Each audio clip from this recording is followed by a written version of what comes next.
This is The Herd, wherever you may be, however you may be listening. Live in Los Angeles, iHeartRadio, Fox Sports Radio, FS1, The Herd, sponsored by Firestone Complete Auto Care. Keep your car running newer, longer. Enjoy. Taylor is joining me on this great American day. Happy 4th of July, Colin. You have got a very patriotic look to you today. It's blue. Blue. You didn't want to go with the blue? I don't know what I got. You're doing like a ocean blue. Yes. Like a Manhattan Beach blue. Yours is American blue, and I love it. So I've been saying this. Joy has a phone. I have a phone. Everybody's got everything on their phone now, right? And because you have to have your phone, because like breaking news, you can order food. You know, I understand everybody has their phone, but you need to put the phone down. Because what's happening in America is this phone's messing with people's heads. And they overreact to everything, and it gets you all worked up. Take a deep breath. 4th of July, watch our show, put your phone down, play with your kids, do some fireworks. You know, put the phone down. The phone is freaking everybody out. Everybody overreacts to everything. Everybody overreacts to everything. Politics, news, sports, weather. Take a deep breath. Yesterday, I had to talk everybody off the ledge. I'll never watch the NBA again. DeMarcus Cousins to the Warriors. This is going to kill the league. Nobody can beat him. This is unfair. And I kept saying, oh, people. Do your kids still love you? Is 4th of July still fun? Do you still like a good burger or a hot dog? Life's the same as it's always been. Take a deep breath. Put the phone down. What do you know? DeMarcus Cousins. Do you know why New Orleans didn't offer him? According to WWL-TV in New Orleans, the long-standing New Orleans journalism center in that city, Anthony Davis, second, third, fourth best player in the league, didn't want him back. He ruined the locker room. That's why they got better when DeMarcus Cousins left. He's a jerk. Sorry, the NBA didn't have a lot of them. He's one of them. He's bad. And he's injured.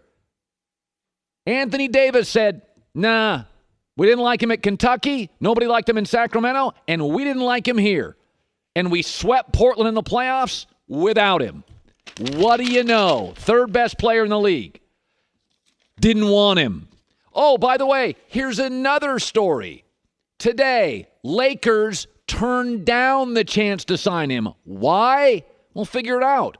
We know LeBron and Magic met for 3 hours. We know they talked about personnel. We know there were certain people LeBron said, go get. Like, for instance, Rondo. Rondo and LeBron, they faced before in playoff series. Rondo played well against him. Lance Stevenson. LeBron's like, he doesn't fear anybody. LeBron didn't want DeMarcus Cousins. Best player in the league. No, thank you. Anthony Davis, third best player in the league. No, thank you. Take a deep breath. DeMarcus Cousins. Oh, here's an interesting story. From somebody who covers the Warriors, Rick Bucher. He said the Warriors aren't planning to start Boogie Cousins. Ho. Anybody told Boogie? Boogie's a 25-12 guy. They're not planning to start him. They want him to come off the bench. And Rick Bucher says, good luck telling Boogie that. Put the phone down. We still all like a peanut butter and jelly sandwich, a hot dog, a hamburger on 4th of July. We still laugh with our kids, cry with our husbands and wives. Don't let the phone get you all worked up, sitting on Twitter all day, freaking out to idiots you don't know in the middle of anywhere, taking shots at you. Oh, my God. Put the phone down. Boogie Cousins doesn't mean anything. Kentucky, nightmare. Sacramento, couldn't get him out of town fast enough. New Orleans, Anthony Davis, no thank you, not interested. Welcome to 2018, where a sports guy, me, has to talk America off the ledge regularly. The Golden State Warriors, as I said yesterday, Boogie Cousins is a sign that this puppy's getting closer to the end than the beginning. That they've got a finesse team, that P.J. Tucker, Houston, punched him in the throat, gave him huge issues. They showed signs of finesse, fatigue, and weakness, and we're down in the Western Conference Finals 3-2 before Chris Paul got hurt. And they're reaching for Boogie Cousins, who doesn't make any locker room better. Take a deep breath. Especially on 4th of July. Take a deep breath and watch the fireworks tonight. All right, here's something else. Said this many times. Judge a person's impact not by just their arrival, but by their exit. Everybody's saying, ooh, LeBron going to make the Lakers good. Vegas has them like 53 wins. Don't just judge LeBron on his arrival. Judge him on his exit. Here's the power of LeBron. There are two networks that carry the NBA, ESPN and TNT. They run doubleheaders. The late doubleheader, 8 o'clock, that'll be LeBron and the Lakers, Warriors, Houston. Oh, it'll be good teams. Join on 8 o'clock Pacific. That'd be great games. That'd be Lakers, LeBron. I got Harden and Chris Paul. I got Westbrook and that kind of dysfunctional team. I got the dynasty. Oh, I got a lot. Minnesota now's got some crisis. They got good players. Oh, that'd be a good games. The first game will be the Eastern Conference game. What are they going to air? John Wall's not popular in Washington, D.C. Pacers, Raptors. Colin, the Celtics are a complete television ratings myth. The Celtics get ratings when they play LeBron. Do you know what the Celtics-Milwaukee series did this year? 11% down from Spurs-Clippers on the same network. And we're not interested in the Spurs and the Clippers.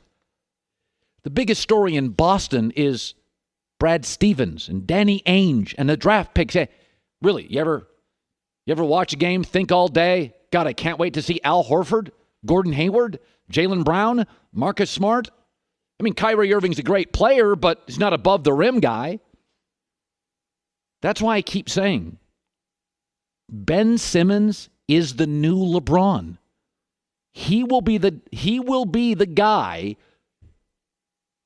He now dating a Kendall Jenner. He will be the star of the East.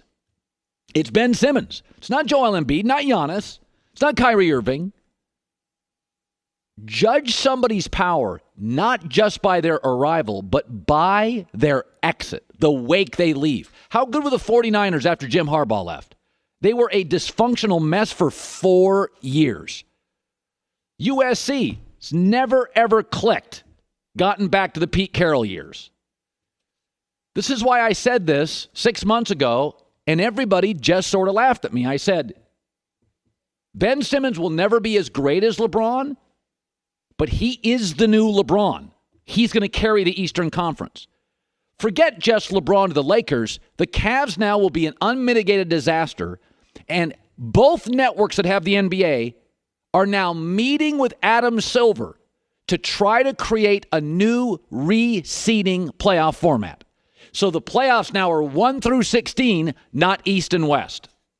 We may change our entire playoff format because LeBron changed conferences. That, my friends, is power. Not even Michael Jordan did that. Wilt didn't do that. Kareem didn't do that. Bird didn't do that. Magic didn't do that. Akeem didn't do that. Duncan didn't do that. There is a probability, perhaps high, that both networks, and I know this to be true, have asked the NBA, can we change the playoff format? They've asked for it. Doesn't mean the NBA and Adam Silver will comply, but they've asked for it. That, gang, is power on this 4th of July. All right, Joy Taylor is joining me today. We've got some great NFL stuff. You know, it's 4th of July. So who are America's teams? Top 10 America's teams. All of them. College, pro. We'll have that. But coming up next, Kawhi Leonard. You think he's going to be a Laker, but it appears the bully Greg Popovich may have turned off the Lakers completely. That's coming up next. In L.A., it's The Herd. The Thread is a new hit podcast from Aussie Media that explores history's surprising connections in order to discover how one thing leads to another. Like how movie moguls in early Hollywood helped spark the Me Too movement today. Get it on iHeartRadio or wherever you listen. Great to have you in on Independence Day, 4th of July. This is The Herd on FS1, of course, with Joy Taylor, who looks so patriotic today. I didn't do a great job on this, to be honest with you. I kind of like aqua, greeny, algae looking. It's Manhattan Beach blue. Yeah, there you go. So here's the latest rumors. Remember, stories get out when somebody wants them out. San Antonio's leaking all these stories. Oh, the Sixers, we're ready to make a deal with them for Kawhi. Celtics, we're going to make a deal with them. They're trying to freak the Lakers out. Lakers have options. Hold on. So apparently the Spurs, Greg Popovich, the bully, is trying to bully the Lakers. They said, okay, we'll give you Kawhi. We want Brandon Ingram, Kyle Kuzma, Josh Hart, 2 first-round picks, and 2 more swap picks.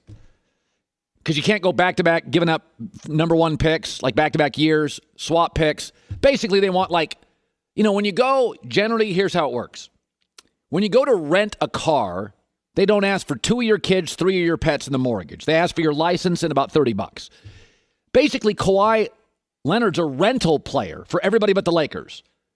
And they are asking the Sixers give up 2 starters, 3 future first-round picks. Let's be honest about this. They don't have a market for him. He didn't play last year. Kawhi Leonard rightly didn't play. He was 70, 80%. Isaiah Thomas played in an injury. How's that work for Isaiah Thomas? Kawhi's like, I'm 75%, 80%. I'm not going to play with this injury. And then Popovich sent out Tony Parker to badmouth him in the press and Manu Ginobili to badmouth him in the press. And frankly, Popovich not so subtly badmouthed him in the press. And Kawhi Leonard's like, I want out of here. So let's first talk about Boston. Boston's not going to attain Kawhi. This is all baloney. Because Boston, I have this sourced, ain't giving up Kyrie Irving and is not giving up Jason Tatum. They're not. Those are the things they're not giving up. Those are the 2 things San Antonio wants.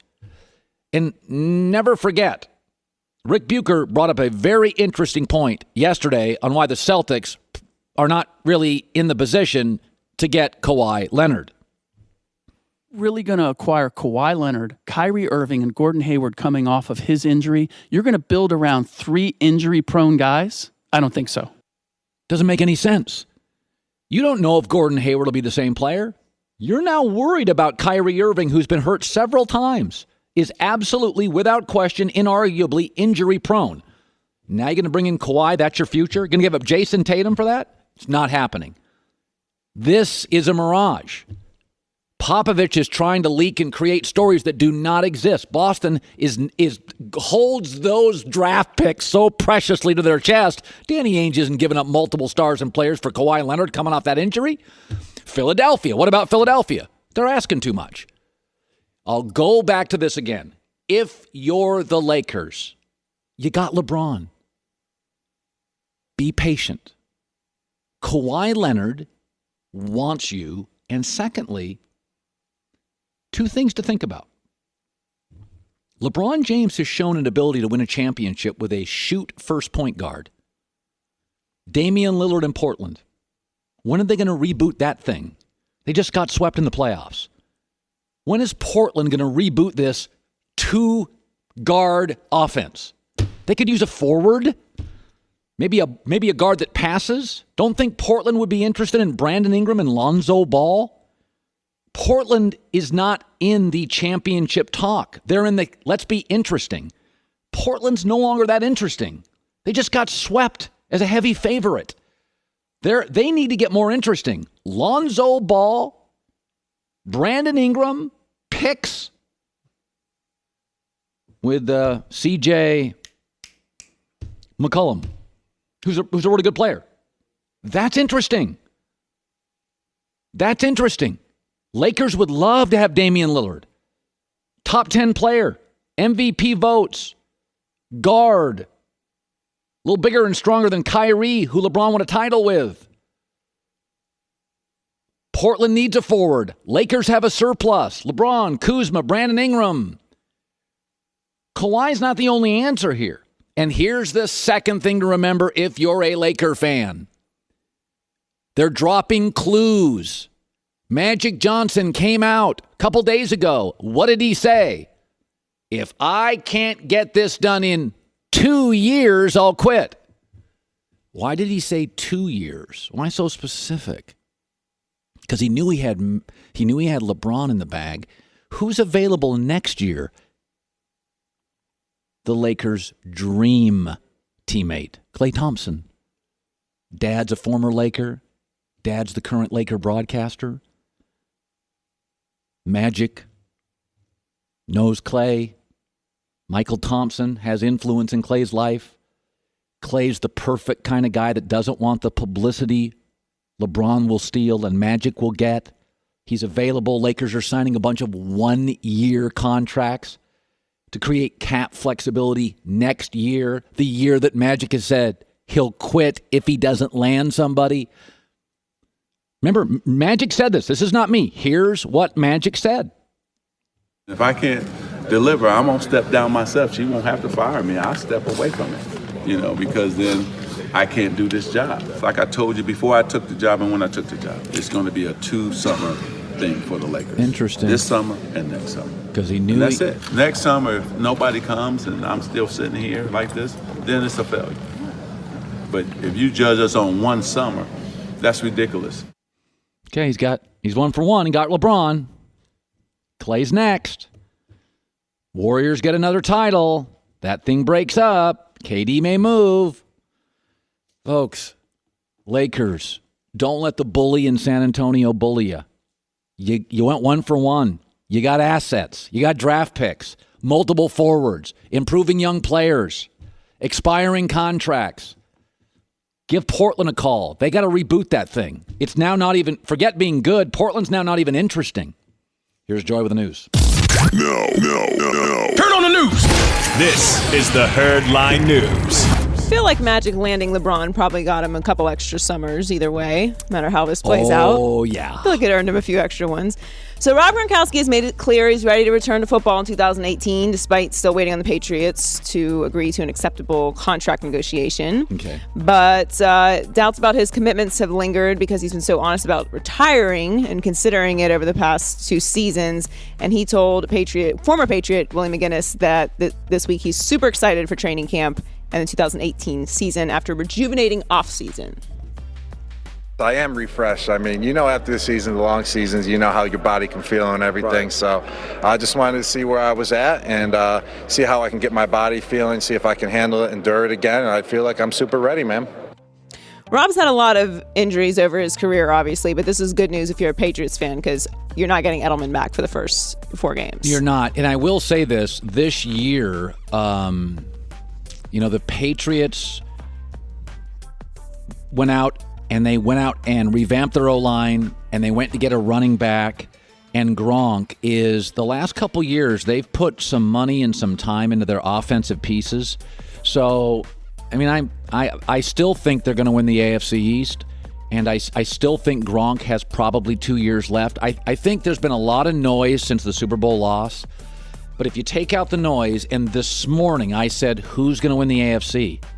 I still think money's on New England. I like Pittsburgh's personnel better, but I like New England's coach and quarterback better, and I still think they're the favorite to win the AFC. I made a decision after the Patriots come back in the Super Bowl over the Falcons that I was no longer going to allow the Patriots to ruin any more days of my life. Obviously a Dolphins fan, and they've ruined many years for me. And now I don't pick against them until it's really over. When I see it with my own eyes, that's when I'll do it. And sticking with the Patriots and all the noise in the offseason, Tom Brady has he's been the greatest at playing the football, but he's not so great at golf. Are you a good golfer? No.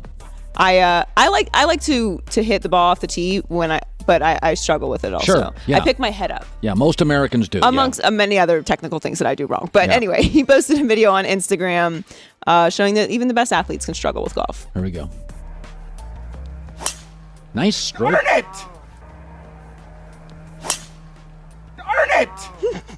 Actually, he's got a great stroke. And actually, that's a perfect Tom Brady example of Tom Brady not being good. Like that looks great, and he is still upset with himself. He's being very, very different this offseason, though. Would you agree with that? Yeah, no, we're seeing that he's kind of humanized himself. We see the kids, we see his wife, we see his struggles, we see his very off-brand for Tom Brady. Yeah, he still looks amazing. Nobody looks better at 40 than Tom Brady. Yeah, for sure. And then finally, you mentioned the Steelers' personnel. The Steelers and Le'Veon Bell have 11 days left to agree on a long-term contract that replaces his franchise tag. But former Steelers running back Jerome Bettis, the bus, thinks that they should, he told TMZ he believes that Bell needs to be careful about walking away and talking about getting deals from someone else next offseason. Neither one of you are as good by yourself as you are together. Also, Le'Veon, you're not going to be as good going somewhere else because they're not going to have the offensive line, not going to have the quarterback, the receivers that they have in Pittsburgh. You have a full complement around you that allows you to be as great as you want to be. Miss the days of the bus. He's kind of preaching the grass isn't always greener mentality for both sides. I don't know what the Steelers are doing because I feel like you don't replace someone as good as Le'Veon Bell. So just give him his money. Mostly, I'm when it comes to money, it's all about what position you play. Give Kirk Cousins a good player, not a great one, whatever the market bears. When it comes to running backs, and I like Le'Veon Bell, I don't know. You get to about $12 million, and there's about two, like Todd Gurley and Ezekiel Elliott are I think the two best in the league. Len Le'Veon Bell, David Johnson, then Alvin Kamara. There's a number for running backs. By the way, this draft just had 8 really good running backs. There's a million running backs in this league. You got to be very careful. There are very few in the history of football. Very few Big Bens. Very few. I agree that the quarterback is obviously the position you want to lock up and give them whatever money that they, deserve or you have to give them. But I would disagree with you on that with Le'Veon Bell. I think he is. You can make the argument about where you stack them, Todd Gurley and Ezekiel Elliott. But I think Le'Veon Bell is right there with those two. And he also serves as a great receiver as well. So he has amazing hands. I don't know. I just feel like that's a piece that you need to lock in, especially when you only have a few more years left with Roethlisberger playing at this level. Yeah, if you pay him, you got to give somebody else up. That's the downside of the salary cap. So their defense right now, they got secondary issues and linebacker issues. Joy Taylor with the news. Well, that's the news. And thanks for stopping by. The Herd Lie News. By the way, he's my friend, co-host on First Things First. I got to talk him off the ledge. Yesterday, he was freaking out about DeMarcus Cousins of the Warriors. And now today, Anthony Davis, the story comes out, Anthony Davis didn't want him in the locker room because he was ruining the locker room like he ruined it in Sacramento and he ruined it at Kentucky. And let's go via the Coward Global Satellite Network. Now that these stories come out, that Anthony Davis didn't want DeMarcus Cousins, and that Rick Bucher reports they don't want to start him. They want him to come off the bench, which could be problematic. And LeBron didn't want him. Do you feel a little better today that your Rockets in the NBA is in a little better place than 36 hours ago? Colin, a team that swept the finals replaced Zaza Pachulia with the best big man in basketball. I don't care if he literally sets fires in the locker room. The team that did not need to get any better just got much better. This is Boogie went, and the reason it was so frustrating for me is not because the Warriors definitely got better. They did get better, but it's because he went to the only team in the league that didn't need him. Now, that doesn't mean that every other team would want him, but the only team that doesn't need him, much like when the 73-win Warriors add Kevin Durant. Durant goes to the only team in the league that doesn't need him to be a finals contender, if not favorite. They had proven it over the previous 2 years. It is here's the timeline. And I was wrong about them adding Durant. I tried my hardest, which is kind of what I think you're doing right now, which is you love the league so much, you're like, maybe I can convince myself they're not better with this. I went down this road with Harrison Barnes. I was like, well, Steph won't get as many touches and they had such great depth. Here's the reality, the short version, the elevator pitch. They won 73 games. They replaced Harrison Barnes with the second best player alive. They swept the finals. They replaced JaVale and Zaza with the best offensive center alive. That's what they've done. The second greatest shooter ever is the fifth most accomplished player on their team. Like, I don't know why we're starting here, because I want to just continue cutting myself as I've been doing the last 36 hours. This isn't good. There's no way this is good. Like, this is the position they're in. And then I'll shut up. If DeMarcus Cousins was arrested for beating up Draymond Green, and Draymond Green couldn't play because he had been beaten up, and DeMarcus couldn't play because he were in jail, they'd still be the favorites. Like, it ain't great, Bob. It ain't great. That's an interesting scenario, and I hope it doesn't happen for everybody's sake. No, of course. Listen, and Boogie's never been arrested. He's a bit of a locker room guy. It was an extreme example. I appreciate you letting me clean that up. But, it is interesting. I do think I love the league. I don't think dynasties are ever a problem. I think there's an imbalance in the league now.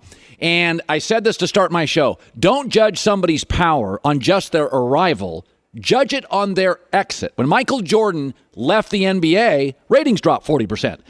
You look at the Eastern Conference now. The Celtics aren't fascinating. They're well coached. But they're not explosive and dynamic. They're well run. They're well coached. They're not fascinating. They're a well-run business. They're San Antonio East. And I look at LeBron leaving. So when he goes to the Lakers, do you think the NBA will reseed the playoffs now simply because LeBron's departure from the East leaves a massive hole on one side of the country? Here's the thing. I think the whole reason the NBA floated that this could happen was because they knew LeBron might go west, and they didn't want the move to look reactionary, that they are only bringing it up once LeBron goes west. However, if I'm talking right now as we sit here today, the teams that I have the most confidence in going into next season, 2 of the top 5 are out east in Philly and Boston. So while the first couple rounds of the Eastern Conference playoffs might not be compelling, and you could argue the first couple rounds weren't that compelling most years, they were last year, but most years, even with LeBron there, Philly versus Boston in an Eastern Conference Finals is compelling.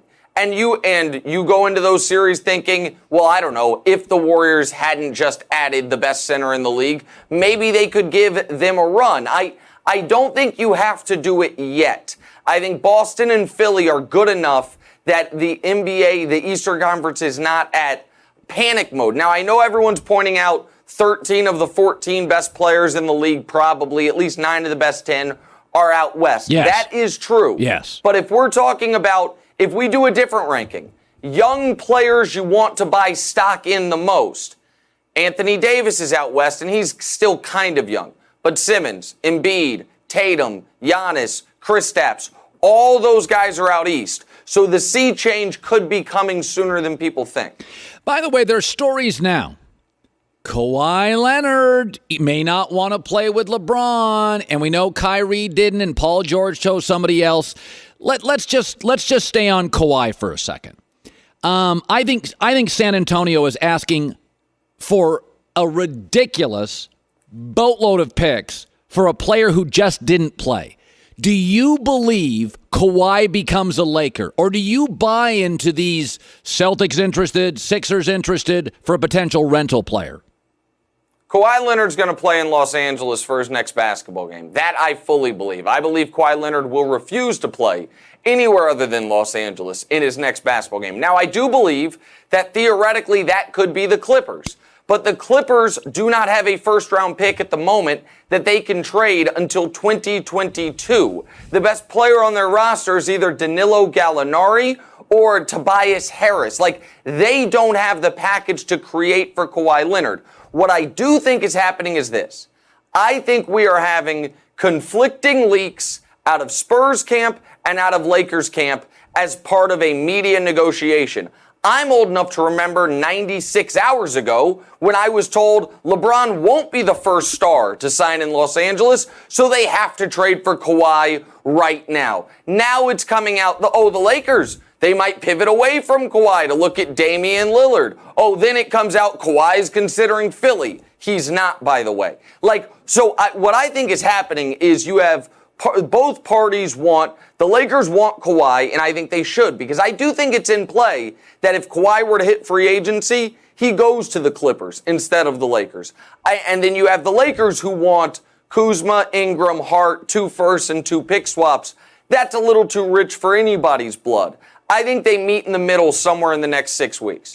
Finally, I've given everybody the opportunity to bash me since Paul George signed with Oklahoma City because they decided to pay him close to $300 million. But I'll give you the opportunity for 90 seconds to clobber me because I have been at times marginally critical of playing with Russell Westbrook.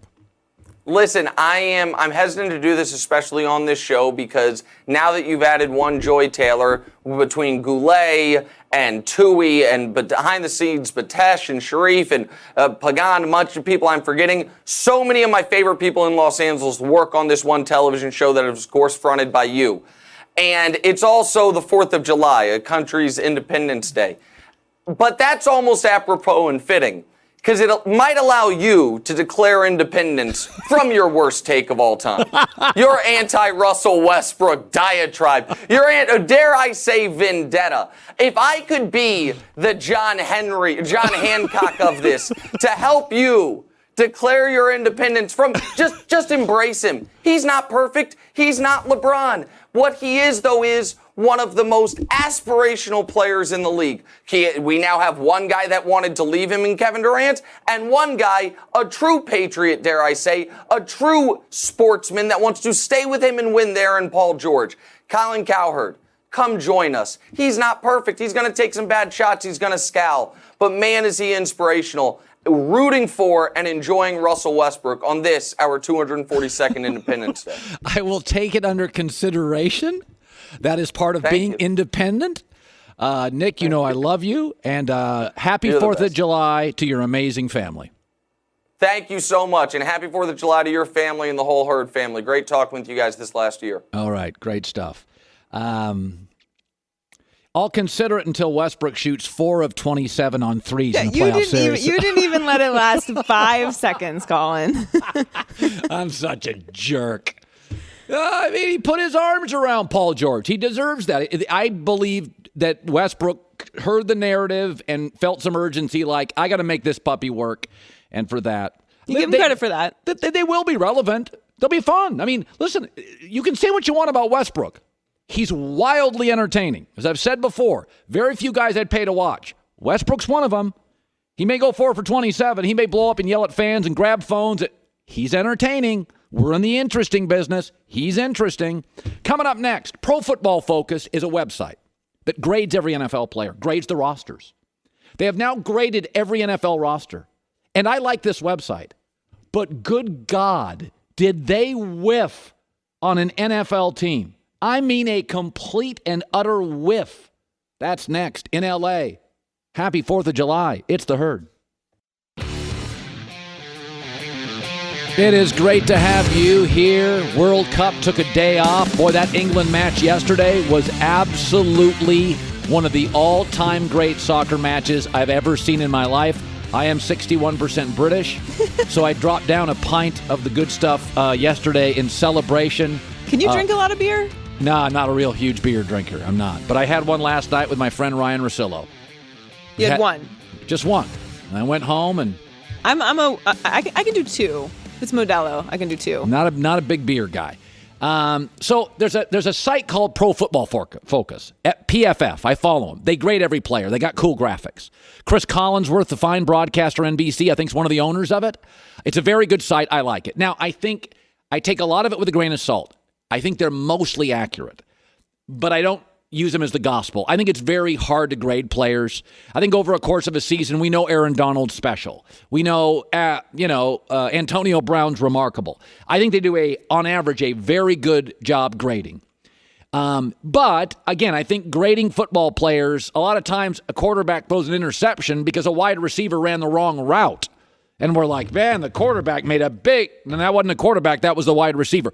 A lot of mistakes happen in football, and the guy blamed for the mistake, it's not his fault that he blew a route, blew an assignment. So grading football players can be tricky. I think we know who's great and we know who's not great. So they came out yesterday, and I like these guys. I've communicated with them. They came out with their top 10 rosters. They rated every roster in the NFL. So let me give you the top 10. I mostly agree with them. I do think Philadelphia right now has the best offensive-defensive line combo, and I think that's really big in the NFL. They got Atlanta a little higher than I want it to, but I'd have Atlanta top 6 or 7. I think New England is not number 4. I don't think New England has a special player in their front 7. I think Dante Hightower is really good. I don't think he's special. Julian Edelman's out for the first month. Gronk's getting old. Brady's 40. I don't think they have a lot of world-class players. I think they have the best coach, but this is judging the best roster, not the best coach. I do like Dallas at 8. And just for our radio listeners, they got Philly 1, Atlanta, New Orleans, New England, Minnesota, Chargers, Steelers, Cowboys, Rams, Jags. I do believe the Cowboys have an underrated roster. I have them about 8 too. So most of this outside of the Patriots, Atlanta's a little high for my taste. New England's definitely not 4. Then they have the Packers at 11, which I don't agree with. But they made one big mistake. And again, I like these guys. They put the New York Giants at 28th. Now, you laughed at me last year when I said Philadelphia Eagles, dark horse to win the Super Bowl. I'm going to just tell you right now. New York Giants, dark horse team in the NFC. I can go to 7 different units on this football team, and they have an elite player. There's about 3 teams in the league that can say that. A couple of them in L.A., Rams, Chargers, Eagles. Saquon Barkley is one of the most special running backs, and I trust my sources and my scouts and my GMs. He's one of the most special college running backs in the last decade. Okay? You have Odell Beckham Jr. Outside of Julio Jones and Antonio Brown, is there another more talented wide receiver? So they have a special running back. They have a special wide receiver. Evan Ingram, on an offense that quit last year, had a remarkable rookie season. He is an emerging star at tight end. Nate Solder's a top 8, top 10 left tackle. Snacks Harrison, elite defensive lineman. Olivier Vernon, way above average linebacker. By the way, we're not even putting down Alec Ogletree, who again's a B-plus linebacker. Janoris Jenkins, top 3 corner in the league. Landon Collins, top 5 safety in the league. Folks, 28th best roster? Okay, that roster is ranked 28. The Patriots do not have 7 special players, is 4th. Unless they're giving quarterback 90% of the weight in this. So last year, I went out and I said, I do this every year. I pick 2 teams in the NFL that I believe will double their wins. And I always get pushback because fans tend to like favorites. We know that, Joy. Fans have a hard time seeing a 4th-place team become a 1st-place team. So last year, I picked the Rams and the Panthers, and everybody laughed. And the Rams went from 4 to 11, and the Panthers went from dreck to, a playoff team. Okay, I'm going to give you 2 teams I'm going to guarantee are going to double their wins. Okay, the Cleveland Browns went 0-16. Now, I know you can't double 0, but the Cleveland Browns will be the team that adds the most wins. They would not go 0-16. My guess is they're in the 6-10, 7-9 area because I think Tyrod Taylor's a pretty good player, and they've really did some nice trades. They've upgraded 7-9? 6-10. I don't think their division's great. Baltimore's kind of a mess. Cincinnati, I don't trust. Pittsburgh's good, but often plays down to its competition. Well, that's fair. Cleveland's a 6-win team from 0 to 6. Let me guarantee you something. The Giants last year went what, John? 3-13? Let me guarantee you they're the other team that doubles their wins. I like Pro Football Focus, but you can't have 7 elite players in 7 different units and tell me you're this much better than the Colts. You think this roster doesn't have Green Bay's talent? You think New England's 4 and the Giants are 28th? I'm not saying they're the Eagles. I'm not even saying they're the Cowboys. But if you have 7 special players and they're in 7 different units, you have a star in 7 different units, you are a team capable of making the playoffs. I'm not even counting their new coach, Pat Shurmur, who I think is a massive upgrade, meaning all their players now will probably elevate a little because they have a good coach putting them in the right positions. This team quit last year. I think we don't realize the Giants quit last year. They quit on McAdoo. That locker room quit.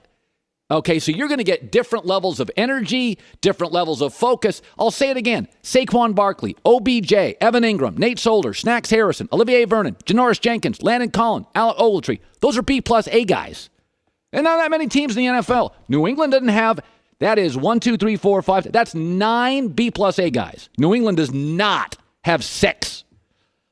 Green Bay does not have 6. Dallas has about 6, 7. There you go. Colts are also going to double their wins. Colts are also going to double their wins from 4 to about 8 with Andrew Luck coming back. They will. I mean, I know everybody is banging on Andrew Luck, but I always give 2 teams that'll double their wins. Slow down. This kid's good. Okay? Andrew Luck's good. So Cleveland's going to win more than 0. Giants are going to double 3 and at least go to 7. At least go to 7. I think they'll be battling. I think they're going to be a borderline playoff team at the end of the year. And the Colts, in a division, do you still trust Tennessee? I don't. Do you trust Jacksonville? I don't. Do you trust Houston? I don't. Andrew Luck and the Colts, by week 14, will be in playoff discussion. May not get there, maybe get there, but they'll be there. They'll be in the discussion. All right, coming up next, it's 4th of July, Independence Day, and we thought to ourselves, who are America's teams? I'm not saying the most talented. What teams represent America? When you think America and you think sports, what 10 teams represent America? Joy Taylor joining me. Happy 4th of July. Steven Jackson's coming up. Dahntay Jones, LeBron's buddy, too. It's the Herd. This is the Herd. Wherever you may be, however you may be listening, live in Los Angeles. iHeartRadio, Fox Sports Radio, FS1. Joy Taylor, so patriotic, joining us here on Independence Day. And we were independent for about 3 weeks until we found Joy Taylor, and now it's a combo deal, Joy and I. And the crew. It's great to have you in today. It's been a wild week, by the way. Yes, it has. This used to be an America Baseball Talk week, but it is now NBA Free Agency week. Now, the money's mostly drying up, but a lot of stories out there about who's going where. We'll keep you very updated. Something could break today. I do believe the Kawhi Leonard story. I don't buy for a second he's going to Boston. He's not. That's being leaked by the Spurs. He's not going to Boston. They're not giving up any of their young stars to get Kawhi Leonard off an injury. I do believe Philadelphia's got a tiny, tiny chance, but the Spurs are asking too much. And I do believe the Lakers are in the running, but they are not going to give the Spurs what they want. So Kawhi Leonard, in my belief, is he's a Laker. Clippers don't have enough to give the Spurs. Lakers have Lonzo Ball, Brandon Ingram, maybe a Kyle Kuzma, Josh Hart, picks, first one-year contracts. I think he's going to become a Laker. It's just time. And if he doesn't, go to Portland, Damian Lillard. How long is Portland going to do this song and dance with 2 shooting guards? Reboot, baby. Rose City, Rip City, it's time to reboot. The team's not great, nor is it interesting. Put Lonzo, Brandon Ingram with C.J. McCollum. You got an interesting team there. You need forwards. You got more than enough shooters at the guard spot. But I was thinking about the Independence Day, and what are the brands in America that feel kind of most important and most American? And everybody wants to feel that their team matters the most, but they really don't. There's a handful of teams in America that are just more important, and TV networks fight over them, and they sell more jerseys, and they change TV ratings. And I thought on Independence Day, 4th of July, a celebration of America, a celebration of America's 10 greatest sports brands. Let's start with number 1, and this is an inarguable number 1. It's the Dallas Cowboys. They were the number 1 rated football game on 5 networks last year. Even when they had Tony Romo and either couldn't get to the playoffs or would go in and leave quickly, they were still first or second highest rated. Networks alter their schedules for the Dallas Cowboy games. They were the number 1 broadcast on NBC, on Fox, on CBS, on the NFL Network. This is an easy one. Football is the most popular sport in America. It is. Sorry, NBA fanboys. And this is easily the most popular team, right in the middle of the country. Not too far east, not too far west, right down there in the heartland. Dallas Cowboys number 1. Number 2. Listen, the Lakers were a top 5 brand, and now they've added the biggest individual brand in LeBron in America. I think right now the Lakers are number 2. And again, they were top 5 without. They were top 5 without LeBron. And LeBron as an individual, along with, like maybe Tom Brady, maybe Aaron Rodgers, maybe. I think the Lakers are now easily the number 1 brand in the NBA, adding LeBron to the biggest brand, number 2. Number 3. Number 3, New York Yankees. I can walk in any state in this country, and you can go to any country in this world, and there is a New York Yankee hat. Baseball has an advantage over every other sport because we tend to, in Detroit, you don't wear a Pistons hat or a Lions hat. You wear a Tigers hat, right? The New York Yankees have the most worn piece of memorabilia in the world. The New York Yankee logo. And right now, they are not only the biggest brand in the sport with all these young stars, they are once again the best team and the most interesting in the sport. Number 4. Well. I'd say Green Bay Packers.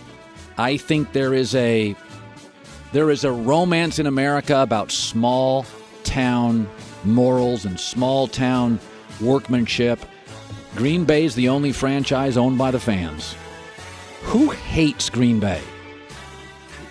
There are very few franchises. A lot of people hate the Cowboys. A lot of people can hate the Lakers. I think they're the most likable franchise in America. They're the first ones that people will have a hard time making an argument about because the top 3 are very polarizing. But being polarizing makes you a star, which is part of the reason why they're so popular. Packers aren't polarizing and yet are still wildly popular with one of the most recognizable logos in the world. Number 5. Pittsburgh Steelers. They symbolize working class, Joy's hometown, blue collar, which is ironic because they shifted about 5-6 years ago to throwing the football deep and not running as much. And they're one of the glitziest teams in the NFL. But the feeling is Big Ben kind of empowers their kind of, middle of the country, overlooked tough guy. They are still in the most popular sport in America. They have the largest traveling fan base. Not the Cowboys, the Steelers. The Steelers will take more people on the road. Steeler Nation. And you know why that is? Because in the 60s and 70s, steel was one of our leading manufacturing gifts, right? One of our industries. When that shrunk, where did all the steel workers go? They left Pittsburgh and went all over this country, and they remain Steeler fans. Steeler bars in every town in America. Every town, and they have the most Super Bowls still. Just throw that out there. They do. Yeah. Number 6. Number 6. Notre Dame football. I've fought with this for years, but here is something you cannot deny. There's 120 college football programs. There's 370 Division I programs. Notre Dame, I'm not counting swimming, tennis, lacrosse, softball, baseball, hockey, college. Notre Dame has more people who are fans of their football team that didn't attend the university, it's called sidewalk alumni, than any university in America. Folks, they have their own television network. Until recently, they were the only big brand in college sports that said, we don't even need a conference, we'll just be independent. And on Independence Day, they get my number 6. Number 7. Chicago Cubs. Did you see what they did to the TV ratings? Name another brand in America that has a tag as losers and is popular. The Clippers, for years and years, didn't move a TV number. The Toronto Maple Leafs in America didn't leave. The Tampa Bay Rays, the Seattle Mariners, the Oakland A's. Name another sports franchise in America in any league that they're legendary for being pathetic and they're still moving a television number, moving memorabilia, moving hats, moving merchandise. There's nothing else like it in America. When they got to the World Series a couple years ago for Fox, our executives, I think, are still partying. They and the Yankees. Forget the Red Sox. It's not the Red Sox. The Cubs are the only losing organization, that's their brand for years, that moves the meter. Number 8. A lot of people will push back on this, but I think the Golden State Warriors, they symbolize the new America. Smart, Silicon Valley, digital, mobile. They symbolize what has happened to America. We are now a country. We have never had a time in America where 4 in 5 companies, Amazon, Google, Apple, Facebook, a lot of these, Amazon's not based in the Silicon Valley, Oracle. Our country is overwhelmingly, Dow Jones is controlled by about 6 companies, 5 in Silicon Valley. Steph Curry, by the way, made a nurse's shoe popular. No other franchise, no other player in the world could make a pharmaceutical shoe popular. Golden State at number 8. Number 9. Duke basketball. And I say this because I think it symbolizes so many things. It symbolizes prestige. It symbolizes privilege. It symbolizes status. It symbolizes championships. It symbolizes winning. It symbolizes arrogance. Their coach coached the USA Dream Team, so they have an NBA connection. Listen, Notre Dame has more fans in America than every other college that didn't go there. No university in America symbolizes elite status. When I think of Kentucky, I think of hoops. When I think of Duke, I think of medical center, hoops, status, privilege, private university, world-class institution. And finally, number 10. And I don't think they're going to be on this list long, the Patriots. Let's be honest. Tom Brady retires. Bye-bye. We didn't care about the Patriots before Belichick and Brady, and we're not going to care an iota about them when they retire. Nobody cared about the Patriots when Steve Grogan was the quarterback. Tony Eason was the quarterback. Nobody cared about him when Pete Carroll was the coach. This is overwhelmingly driven by Belichick and Brady. But since they're all there, and because they're currently the best-run organization in the most popular sport, I would put them at number 10. These, on 4th of July, the great American Independence Day, are my top 10 American sports brands. Something tells me you're going to get a little pushback, yeah. Well, what pushback? No Celtics? No Celtics. First of all, you're going to get a lot of Boston pushback, that's okay, for time sure. out. First of all, I've always said this about the Red Sox. The Yankees are Starbucks. They're popular in Boise, Bangladesh, Brooklyn. Starbucks is big everywhere. That's the Yankee. You find a Yankee hat everywhere in the world. The Red Sox are Dunkin' Donuts. The further you get away from New England, the less popular they are. Big difference. They are wildly popular regionally. And I'm not denying that. The Red Sox are in that Vermont, New Hampshire, Massachusetts, Connecticut, they are Maine, Stephen King loves them. They are wildly popular. You get to Ohio, crickets. Nobody cares. Yankees are big everywhere. I can walk around my town in Los Angeles, and by the end of the day, I will see 3 Yankee hats. I will see as many Yankee hats as Dodger hats. I don't see Red Sox hats here. Maybe Sully and Fitzy can't afford a plane ticket to L.A. I don't know. But the point is, the Yankees are an international brand. The Red Sox, this is a myth. They are in fact, you can argue they're the most popular regional brand. Like Dallas is big everywhere and a region. I'm not sure there's another brand in America that's bigger in a region that doesn't translate anywhere else. When's the last time you're walking around Houston and you saw a bunch of Red Sox hats? You see Yankee hats, you don't see Red Sox hats. Steven Jackson's next. He called it. He called this Kawhi Leonard situation. Mr. Independent guy, Steven Jackson, he's an independent thinker. He's joining us next, The Herd.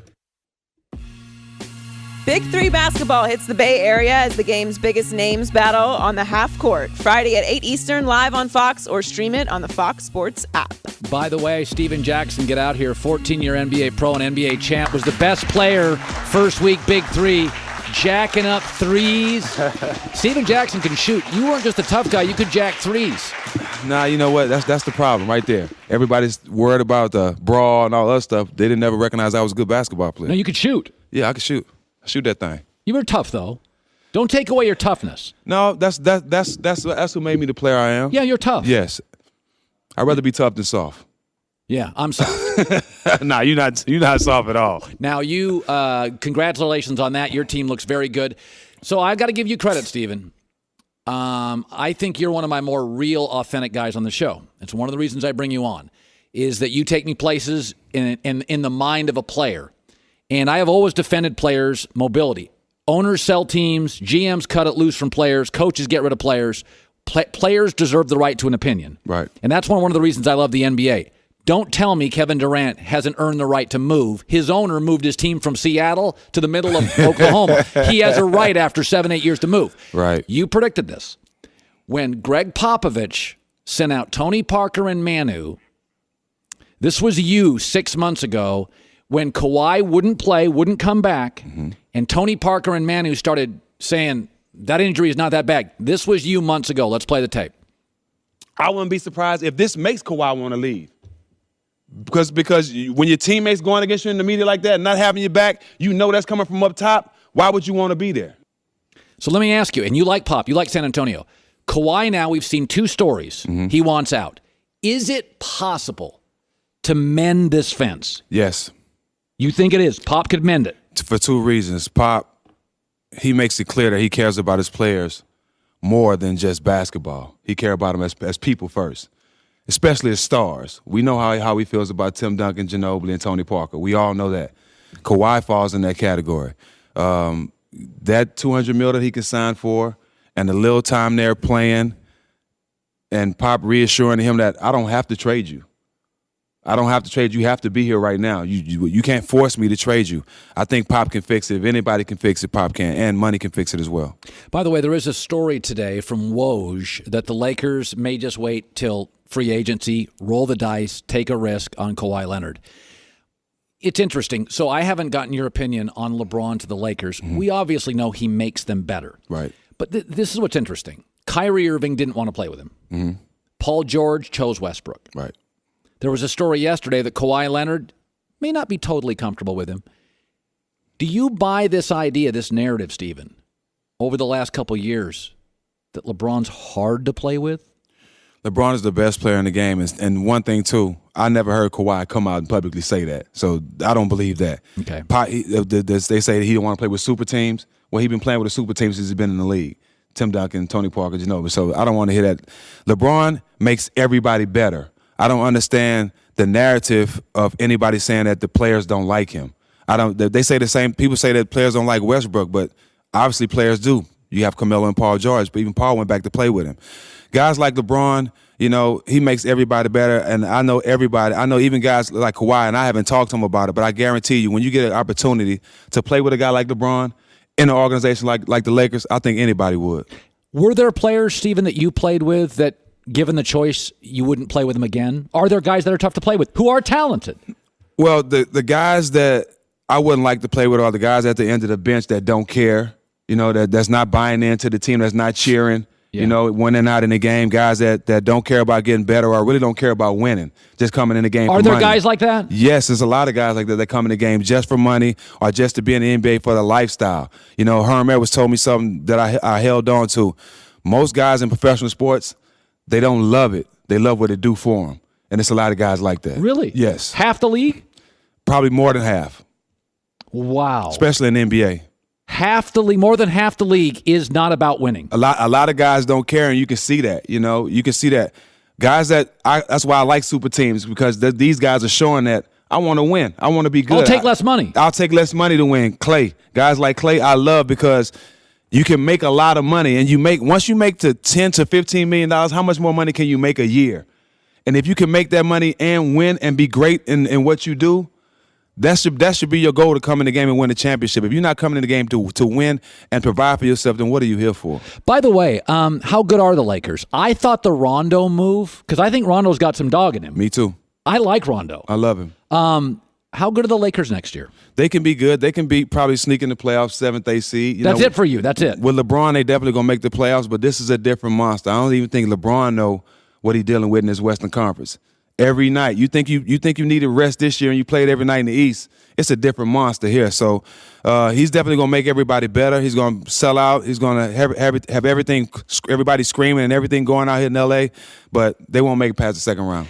By the way, a lot of people freaked out when Boogie Cousins joined the Warriors, and they said, I'll never watch the NBA. This dynasty is unbeatable. And I say the bigger problem in the NBA is there's 7 teams at the bottom that are tanking. I don't think we've ever had a moment in sports in America where a dynasty was bad. Right. I think the tanking's an issue. I think the lack of stars in the East is an issue. Do you think DeMarcus Cousins is bad for the league, a star joining stars? No. I mean, this is arguably the best big man in the game right now. You mean to tell me that he gets no offers? Okay, you don't want to offer me anything? None of you guys? Okay, I'm going to go to the best team in the league for 1 year, win a championship, while I'm proving myself that I'm still one of the best players in the league. And you can't get mad at teams like Golden State for making their team better and being dominant. Look at all these other teams that can't get good players. You need to start looking at the management, the people, the scouts, the guys that's looking at these teams that's bringing all these sorry players in, and their teams are terrible. Pick better players, get better people to pick these players that know more about the game of basketball, and maybe your organization won't be trash, and you won't have to just point fingers and saying, oh, they're stacking their team, they're doing this. Nah, I commend teams that want to win. What is the game about? The game is about winning. It's not about tanking. It's not about whatever else you're doing. It's about getting the right players on the team that want to win, that care about the game, point blank. Did you ever take less money? No. But what I did, I'm gonna tell you what I did was bigger. I won a championship with San Antonio, make big shots to win that third lead score on the team. And the next year, I went to Atlanta to prove myself because San Antonio wanted to underpay me. So I went the next year, averaged 20-some points in Atlanta, and ended up getting my contract the previous year from Indiana. So for you left a great team because you got a title, and you thought, hey, time out. I can play at a higher level than everybody in this league thinks. No, it was no championship without my shots, just like it was no championship without Tim Duncan. So I played a big role. I deserved more than the contract that they gave Bruce Bowen at the time, and I was younger than Bruce Bowen, so I had no problem with proving myself. They gave Bruce Bowen more than you? They tried to give me the exact same contract. I was not taking that.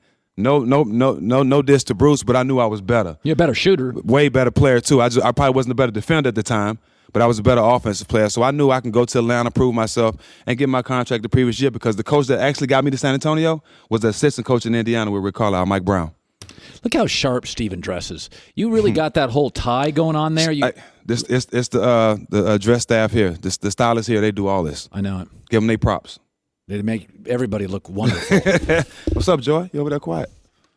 I'm just taking it all in. All right. Steven Jackson. Thanks, bud. Joy with the news. Anytime. No. Turn on the news. This is the Herd Line News. So you mentioned LeBron's exit earlier, Colin. Yeah. You should appreciate the exit. All good things come to an end. Yeah. LeBron hasn't signed his contract with the Lakers yet, but the giant banner is coming down in Cleveland. They have chosen to remove it. It's coming down. It's an iconic image. It's like 10 stories high or something. Would you feel uncomfortable having a banner just of you, just arms outstretched? When I first came to this company, I pulled into the parking lot and had a billboard of my face. And I was like, that's odd.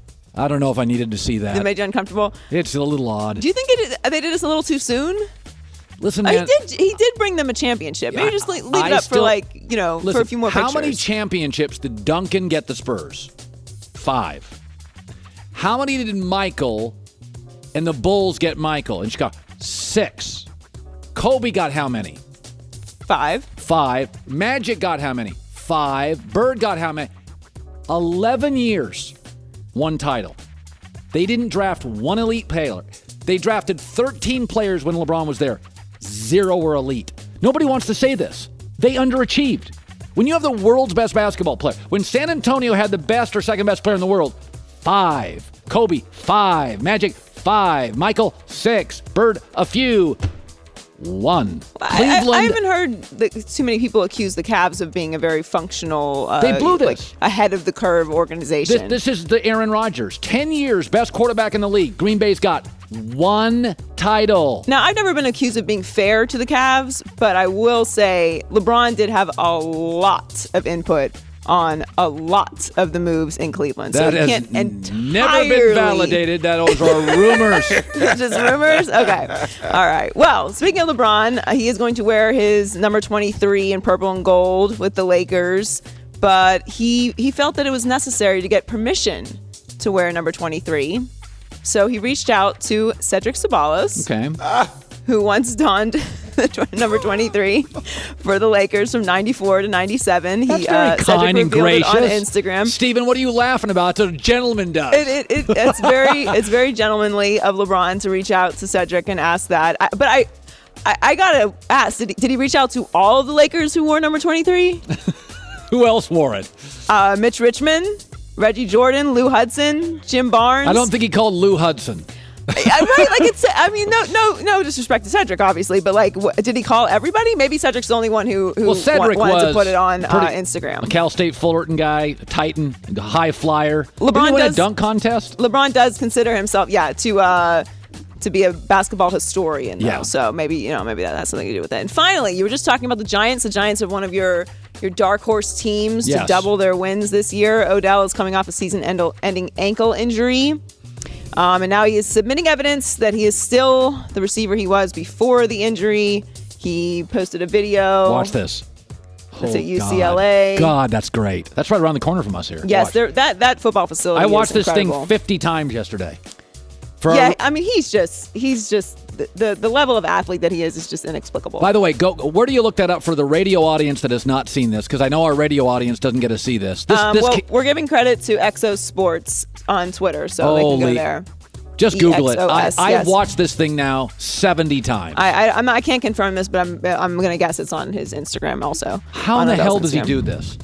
I don't know. I don't even know. But that's good news if you're a Giants fan. You want to see him out there doing that. Obviously, their entire receiving core, it was just decimated by injuries last year. So him being back and obviously them getting their other receivers back will be a big part of that prediction that you gave earlier.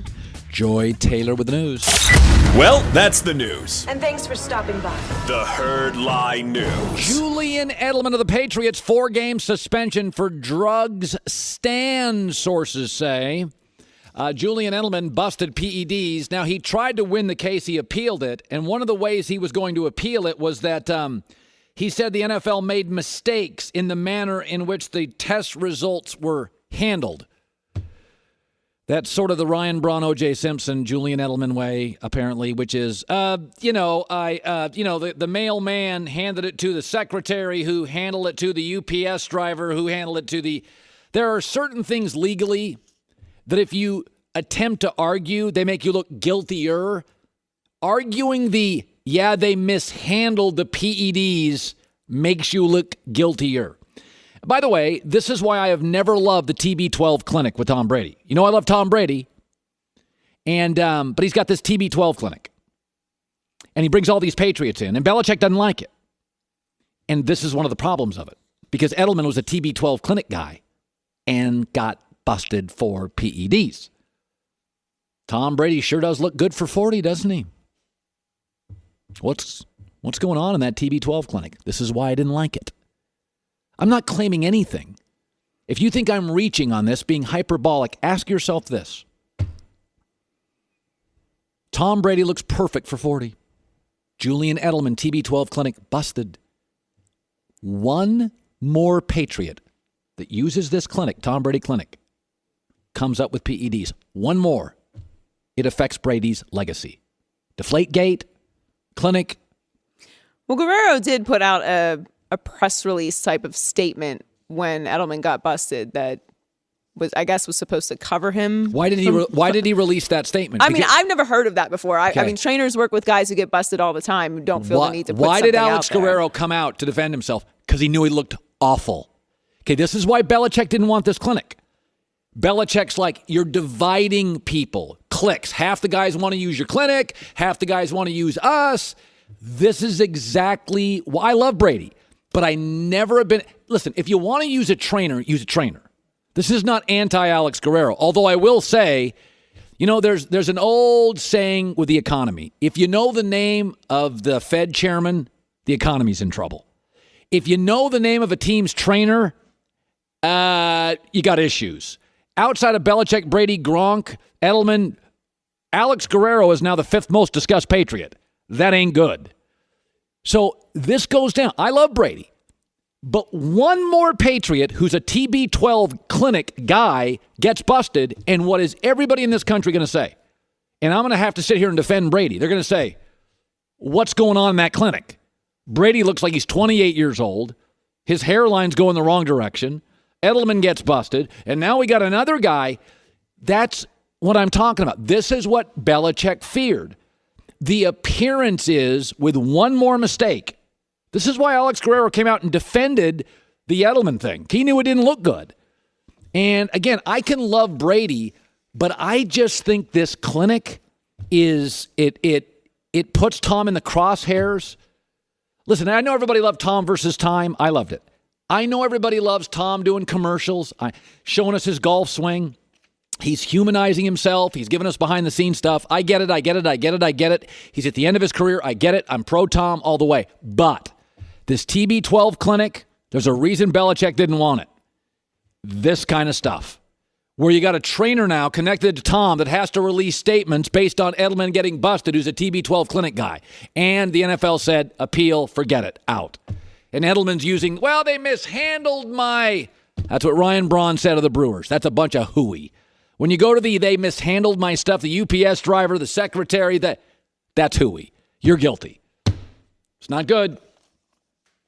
Jason McIntyre, speak for yourself. TheBigLead.com is all worked up. That's next in L.A. on a Wednesday. 4th of July, Independence Day. It's the Herd.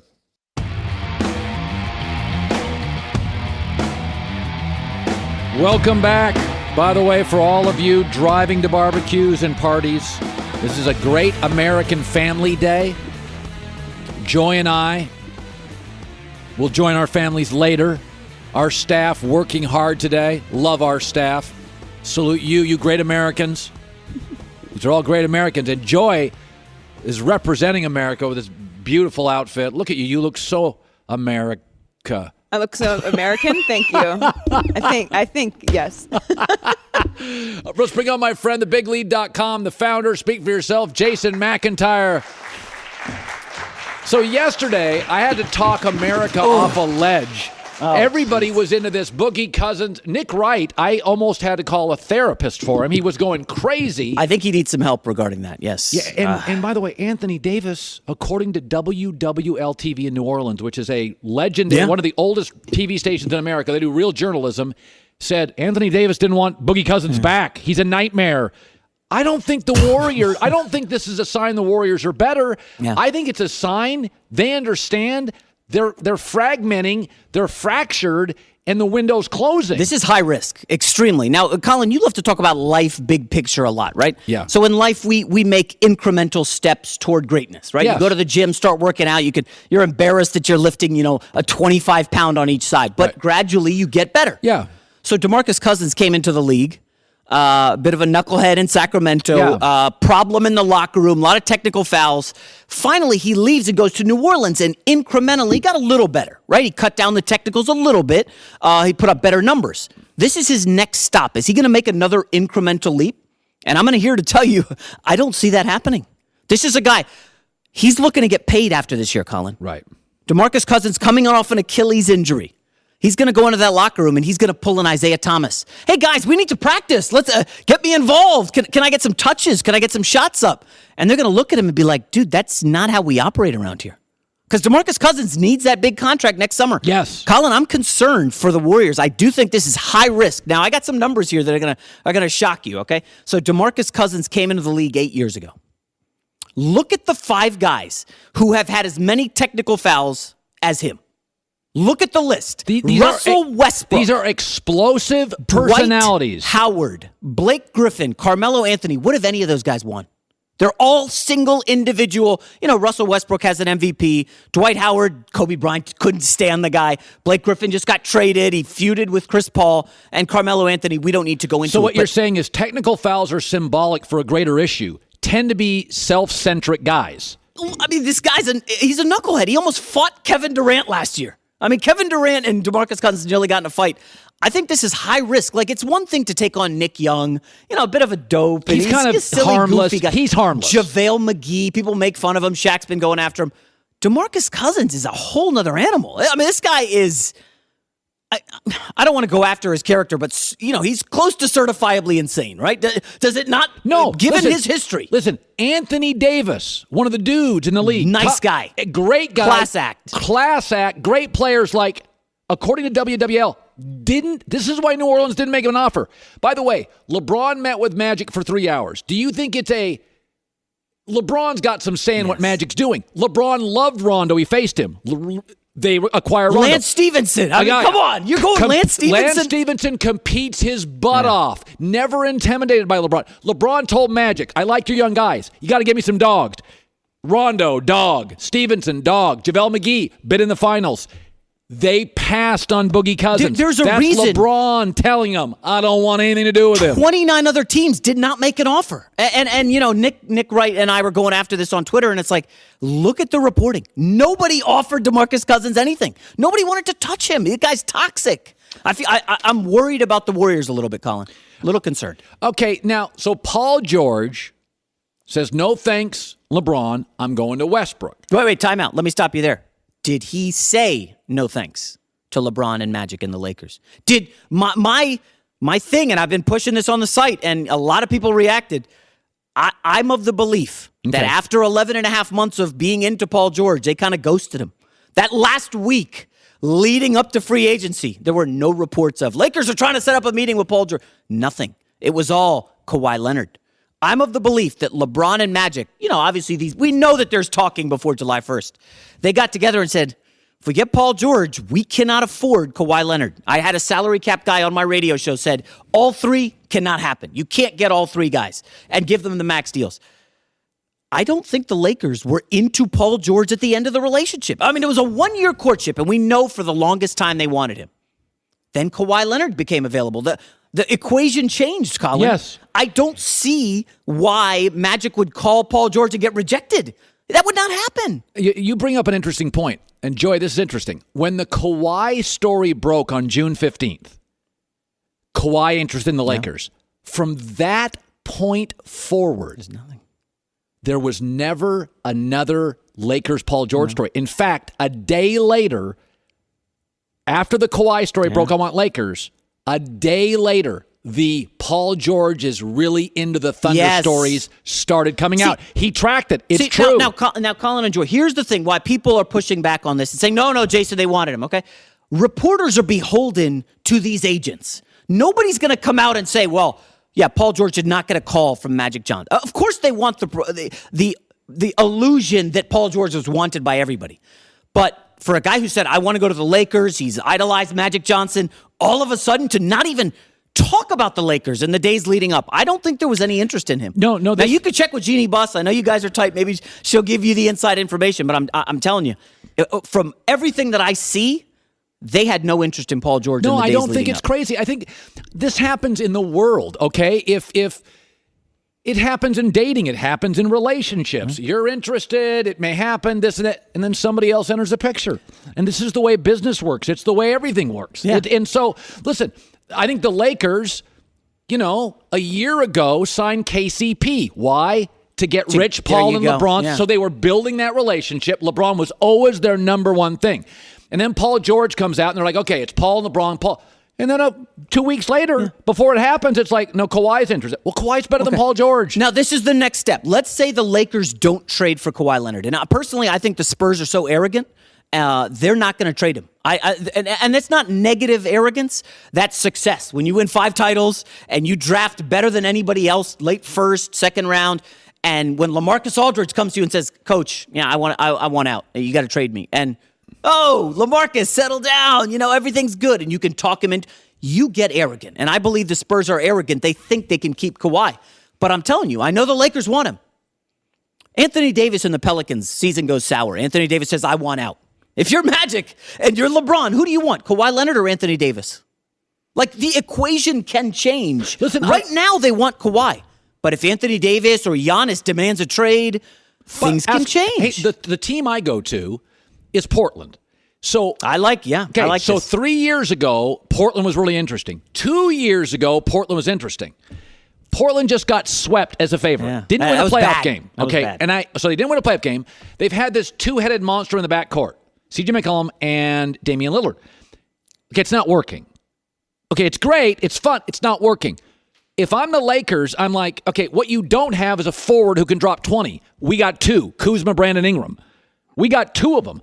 LeBron has proven I can win a title if you give me a scoring first point guard, Kyrie Irving. Yeah. Okay, Damian Lillard, point guard. LeBron James, forward. Kuzma or Ingram, the one you don't trade. Rondo. Well, wait a second. Why wouldn't you just give up Lonzo and Kuzma? That's what I'm saying. Well, I think they would rather give up Ingram than Kuzma. What I'm saying is, the Blazers, a lot of these teams, Jason, are not championship level. Right. Portland's not championship level. What they want to be is what a lot of teams in the NBA want to be. Interesting. Yes. The Blazers are no longer great. They're no longer interesting. You get swept in the first round, LeBron to the Lakers. There's no hope in Portland. You're not a championship team. But if you brought in Lonzo, interesting. CJ McCollum, elite scorer. Yeah. Kuzma or Brandon Ingram. Okay, now you're and a couple of first-round picks. Now you're an interesting team. And Portland right now is not a championship team, but they're not even an interesting team. Now, all the bloggers are watching this and going to say, wait. Colin Cowherd worked in Portland. He might have sources on this. No. So this is going to become a story now that we're talking about This is my opinion, but I do believe that in sports, there are about 6 teams in the NBA that think they can win the championship. Philadelphia, one more piece. Right. Boston, Golden State, Houston, Lakers now. San Antonio always does. Minnesota has some delusions. Yeah. But a lot of teams in these league, a lot of these owners, they just want to put butts in the seats. Yeah. That's half the battle. Not every team in Major League Baseball. A lot of these owners want to make money and be interesting. They don't even compete in the free agent market. So not every team, fans think every owner's all in. No, they're not. Every league's got about 8 teams where winning championships, they'll do any. The New York Mets are not into winning championships. They're cheap. Yeah. They don't hire the right people. They don't pay the right money. The Yankees are into winning championships. Bring up Tim Tebow. But hey, let me quickly go back to everything we just talked about in the NBA is potential and the next step and who's available when. That's why I don't understand why people are saying, oh, the NBA is so stupid. Adam Silver's got a terrible league. This is dumb. Super team. Like, everything we just said is fascinating and interesting, and it could happen down the road. Maybe it doesn't. Maybe something else happens. But to me, I think the NFL needs more of this. And I've been banging on this, and your guy Whitlock is not listening to me about it. I'm telling you, Kirk Cousins signing that short deal with the Minnesota Vikings. Keep an eye on that. He's going to hit the market in a few years when he's still in his prime. NFL players should look at that and be like, man, why do I want to be committed to 5, 6, 7-year deals? I want leverage. I want power. I want to control my career and we keep coming back to this, Aaron Rodgers. The narrative is, wow, great quarterback. He's won 1 Super Bowl. Well, that's not his fault. He can't help it that the GM doesn't want to spend, and they're kind of stuck in the mud there. This is very interesting. The NFL needs this stuff. Listen, the NFL beats the NBA in everything. Yes. The Super Bowl is bigger than the finals. The regular season's bigger than theirs. The one thing the NBA crushes the NFL on is free agency. Yeah. NFL players in their next CBA, you want your quarterbacks hitting the market. Can you imagine if Cam's available, Matt Ryan's available, we are giving 6 weeks a year to things that mostly don't happen in the NBA. I think it might be more than 6, but you're onto something. Listen, Sam Darnold, my Jets just drafted Sam Darnold. Let's say they don't build around 10 seconds. Him, and Sam Darnold's not happy, and Phillip Rivers leaves. Is he going to want to come to the Chargers? NFL needs these things, Colin. Jason McIntyre, Hour 3, coming up next. This is The Herd. Live in Los Angeles, hour number 3. Wherever you may be and however you may be listening. iHeartRadio, Fox Sports Radio, FS1, Independence Day, 4th of July. Joy Taylor is joining me. We've had fun today. Nick Wright compared himself to John Henry. John Hancock. John Hancock, yeah. He wants me on Independence Day to go independent from my worst take ever, that Russell Westbrook's hard to play with. It's not your strongest take. Well, you had a day, everybody, to marinate on DeMarcus Cousins. Okay, you freaked out yesterday, so I'm going to start with the Warriors. Take a deep breath. Yesterday, I had to talk everybody off the ledge. I'll never watch the NBA again. DeMarcus Cousins to the Warriors. This is going to kill the league. Nobody can beat him. This is unfair. And I kept saying, oh, people, do your kids still love you? Is 4th of July still fun? Do you still like a good burger or a hot dog? Life's the same as it's always been. Take a deep breath. Put the phone down. What do you know? DeMarcus Cousins. Do you know why New Orleans didn't offer him? According to WWL-TV in New Orleans, the long-standing New Orleans journalism center in that city, Anthony Davis, second, third, fourth best player in the league, didn't want him back. He ruined the locker room. That's why they got better when DeMarcus Cousins left. He's a jerk. Sorry, the NBA didn't have a lot of them. He's one of them. He's bad. And he's injured. Anthony Davis said, nah, we didn't like him at Kentucky. Nobody liked him in Sacramento. And we didn't like him here. And we swept Portland in the playoffs without him. What do you know? Third best player in the league. Didn't want him. Oh, by the way, here's another story. Today, Lakers turned down the chance to sign him. Why? We'll figure it out. We know LeBron and Magic met for 3 hours. We know they talked about personnel. We know there were certain people LeBron said, go get.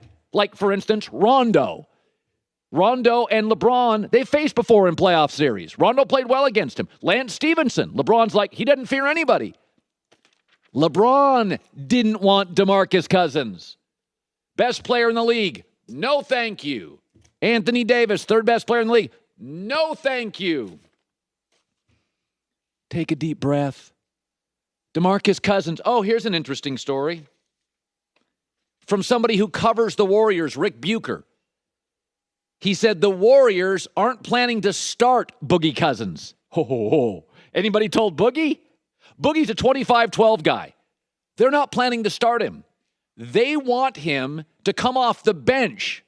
And Rick Bucher says, good luck telling Boogie that. Put the phone down. We still all like a peanut butter and jelly sandwich, a hot dog, a hamburger on 4th of July. We still laugh with our kids, cry with our husbands and wives. Don't let the phone get you all worked up, sitting on Twitter all day, freaking out to idiots you don't know in the middle of anywhere, taking shots at you. Oh, my God. Put the phone down. Boogie Cousins doesn't mean anything. Kentucky, nightmare. Sacramento, couldn't get him out of town fast enough. New Orleans, Anthony Davis, no thank you, not interested. Welcome to 2018, where a sports guy, me, has to talk America off the ledge regularly. The Golden State Warriors, as I said yesterday, Boogie Cousins is a sign that this puppy's getting closer to the end than the beginning. That they've got a finesse team, that P.J. Tucker, Houston, punched him in the throat, gave him huge issues. They showed signs of finesse, fatigue, and weakness, and we're down in the Western Conference Finals 3-2 before Chris Paul got hurt. And they're reaching for Boogie Cousins, who doesn't make any locker room better. Take a deep breath. Especially on 4th of July. Take a deep breath and watch the fireworks tonight. All right, here's something else. Said this many times. Judge a person's impact not by just their arrival, but by their exit. Everybody's saying, ooh, LeBron going to make the Lakers good. Vegas has them like 53 wins. Don't just judge LeBron on his arrival. Judge him on his exit. Here's the power of LeBron. There are two networks that carry the NBA, ESPN and TNT. They run doubleheaders. The late doubleheader, 8 o'clock, that'll be LeBron and the Lakers, Warriors, Houston. Oh, it'll be good teams. 8 o'clock Pacific. That'd be great games. That'd be Lakers, LeBron. I got Harden and Chris Paul. I got Westbrook and that kind of dysfunctional team. I got the dynasty. Oh, I got a lot. Minnesota now's got some crisis. They got good players. Oh, that'd be a good games. The first game will be the Eastern Conference game.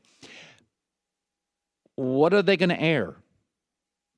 John Wall's not popular in Washington, D.C. Pacers, Raptors. Colin, the Celtics are a complete television ratings myth. The Celtics get ratings when they play LeBron. Do you know what the Celtics-Milwaukee series did this year? 11% down from Spurs-Clippers on the same network. And we're not interested in the Spurs and the Clippers. The biggest story in Boston is Brad Stevens and Danny Ainge and the draft picks. Hey, really, you ever watch a game, think all day, God, I can't wait to see Al Horford, Gordon Hayward, Jaylen Brown, Marcus Smart? I mean, Kyrie Irving's a great player, but he's not above the rim guy. That's why I keep saying Ben Simmons is the new LeBron. It's not Joel Embiid, not Giannis. It's not Kyrie Irving. Judge somebody's power not just by their arrival, but by their exit, the wake they leave. How good were the 49ers after Jim Harbaugh left? They were a dysfunctional mess for 4 years. USC has never, ever clicked, gotten back to the Pete Carroll years. This is why I said this 6 months ago, and everybody just sort of laughed at me. I said, Ben Simmons will never be as great as LeBron, but he is the new LeBron. He's going to carry the Eastern Conference. Forget just LeBron to the Lakers. The Cavs now will be an unmitigated disaster, and both networks that have the NBA are now meeting with Adam Silver to try to create a new reseeding playoff format. So the playoffs now are 1 through 16, not East and West. We may change our entire playoff format because LeBron changed conferences. That, my friends, is power. And a man who won a couple of years ago a championship with LeBron in Cleveland, 13 NBA seasons, here on 4th of July. Dahntay Jones in the house right now. Let's bring him on.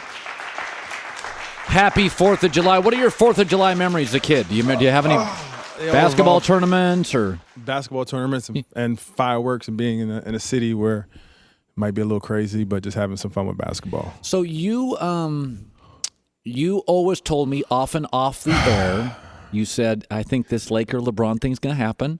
There are certain things as LeBron's friend. There's a circle of trust, obviously, and I always try to respect that. But I don't think you were surprised LeBron to the Lakers. Could I say that? Not at all, because if you, as a friend and as ex-teammate, if you know how a person thinks and you know what a person is striving for and you know what is important to their life, you can make that deduction very, very easy. You can see a person that's always striving to be better, who's not complacent, who wants to grow on all scales of life, not just to be stagnant at any point in time. And that was the option that could allow growth in business and basketball, challenge him even more by being able to create something rather than just be pigeonholed with this type of roster or type of cap flexibility that the Cavs did have at that point in time, unfortunately. So it was a new start, but it was also a beginning to an ability to be able to begin something in one of the best basketball organizations in one of the best markets available. Yeah, you told me off air, and again, I didn't repeat this because I want you to know that there's certain things I won't repeat. But you said 2 months ago to me, I said, "Where do you think he's going to go?" And you gave me a clue. You said he's going to bet on himself.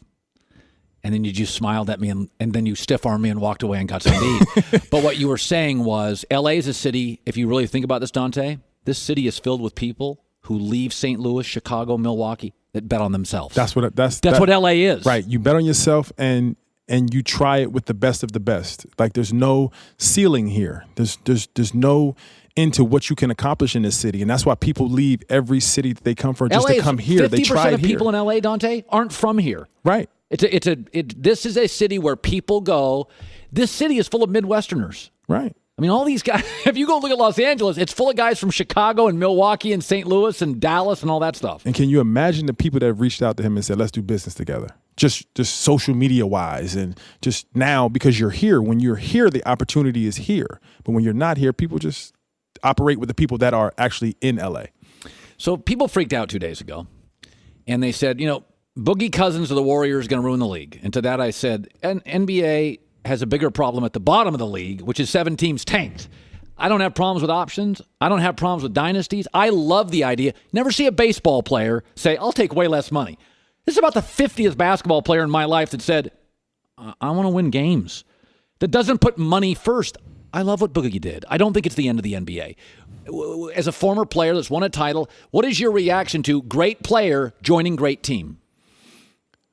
I don't have a problem with it. I think it was the best option for him in his growth period. I think he put himself in a position where he has to be better and he has to assimilate to a positive culture. And he doesn't get the chance to dictate a culture anymore. He has to join a winning organization with chemistry, with winning habits. And this is in my opinion, the only way he ends his career on a high note and in a winning capacity. Because if he goes to the teams with cap room or teams that could create cap flexibility, it puts him in similar situations that he's been in previously with New Orleans and with Sacramento. So you're in the same type of situation. Like, those teams had money. They didn't choose to use it on him because they were worried about their locker room. They were worried about their young kids, and they were worried about his personal health.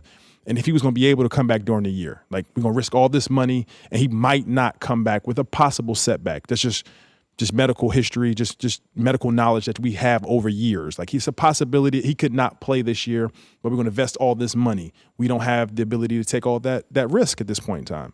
So now a team who can absorb risk, who has a culture, who doesn't have to worry about that because people are established in their roles and established in their identity and established on how they work on a daily basis, we can absorb this risk because we have too much to fight him.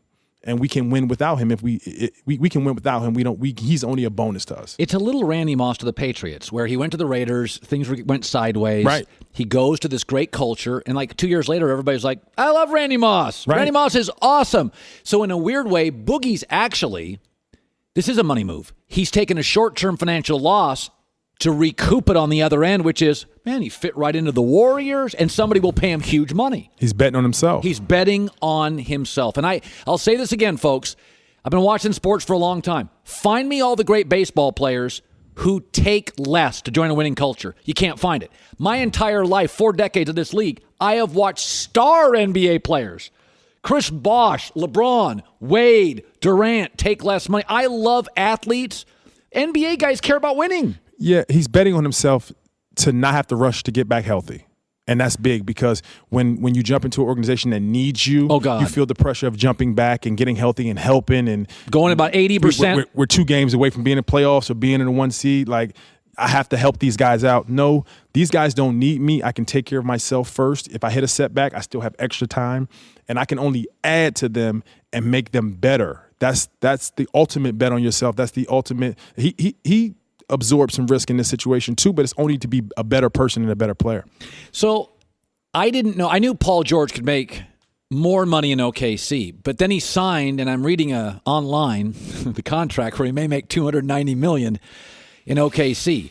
Now, maybe it's just Westbrook. Maybe he loves Applebee's. Maybe he loves farms. But Dahntay, I could never tell any human being in America, if they can make $290 million somewhere, who am I to tell somebody? I've never been a believer in go for money.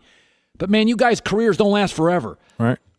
I know everybody wants to tell me it's Westbrook, but, man, I saw that contract. $290? Paul George? He must know something we don't know.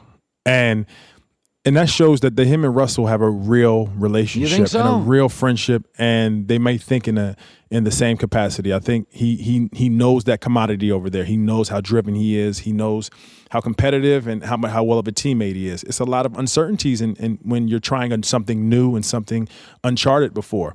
And sometimes people choose to take what they know and go where they're comfortable at, and where you can still maximize the monetary value and also maximize the friendship and enjoy playing with somebody in an organization that they have a great organization. OKC, first and foremost. Well, like they got Sam Presti. They got a bunch of good players now. Yeah, they have a bunch of good players, but the problem is just adding players and getting people to play on their team. They have grabbed in the draft some great players. And they've traded for some good players, but like have some great signees. It's hard. And I think the LA decision for LeBron was, they have a great organization with great leadership right now, and it's a favorable destination to come for people to play too. So as long as I'm here, people are going to want to play here, and because me and Magic are going to make people want to play here because they believe in us. Who do you think the Lakers add? I think this is comparable to the Cleveland Cavalier team that went to the finals the first year LeBron came back, and it's a process. It's an ongoing process throughout the season, throughout the midpoint of the season. I think they can add people according as the season goes on, and they can maximize their potential and see. But I think Kawhi is number one, probably on their sights. And if I were them, Jimmy Butler, I have to see what's out there for Jimmy Butler possibly. But they're going to be stars who are unhappy throughout the course of a year who can play next to LeBron and make that organization better. So we're going to have to see throughout the course of the year. Good seeing you, bud. Great. Dahntay Always Jones. coming. All right, coming up next, my favorite buy, sell, or hold we've done in a long time. I'm the stockbroker. You give me the stock. Do you buy it? Do you sell it? Do you hold it? Great 45 minutes to go. It's the Herd. Welcome back. Nice to have you in on 4th of July, Independence Day. Hope you're driving to a barbecue, hanging out with your family. One of my favorite holidays of the year. Never, ever been a huge Christmas guy. Not that big. Oh, we have that in common. I would rather go skiing. I used to be a Christmas person when I was a child, but I feel like as an adult, Christmas kind of loses its appeal a little bit. It becomes more of like a task. Like Christmas is coming, we have all these things to do. That's why Thanksgiving is my favorite. So my family has decided about 5 years ago, we take Christmas and take our kids to a new place every year. That's fun. So I like the travel part instead of the gifts part. But I love 4th of July. You still have to give them gifts, though. Yeah. How about the gift of my love? Try to unwrap that. How does that go? Here we go. It's called buy, sell, or hold. I'm the stockbroker. I'll tell you to buy it, sell it, hold it. Here we go. Time to buy, sell, or hold. I'd buy that for $1. Colin will decide if he'll buy it, sell, I want you to sell, or hold. Please hold. All right, John, what do we got? Buy, sell, or hold. Aaron Rodgers will win another title before Tom Brady. Well, Green Bay drafted corners, the weakness. Last couple of years, they've gone all in on corners. And people look at all this noise in New England, Malcolm Butler Super Bowl loss. And people like Green Bay a lot. Here's the difference, though. Green Bay is not the best team in their own division. Now, I love Brady and Belichick, but a big advantage, Joy, to all this has always been when you can go 5-1 almost guaranteed every year in your division, then you don't have to be as dominant in the regular season. You get an automatic bye and then 2 home playoff games. Green Bay may make the playoffs, but they're going to leave Lambeau to do it. And Aaron Rodgers, through the years, has not been as good away from Lambeau as he has been at Lambeau. And by the way, the Patriots have been in 4 Super Bowls since Green Bay's last appearance. So, John, sell. It's a sell. New England has a much easier route. And, of course, Joy, you're a Dolphins fan. You know that Patriot route in the AFC East is much easier. We play them really tough in December, though, Colin. Yeah, very. It's tough you really game for them. brought your A game on Every that one. year. Buy, sell, or hold. Saquon Barkley will rush for more yards than Ezekiel Elliott. Okay, here's the thing. Everybody can look at Dallas last year and say, it really went sideways. Cowboys were second in rushing last year. The New York Giants were 26th in rushing last year. Now, Nate Solder's an upgrade at left tackle.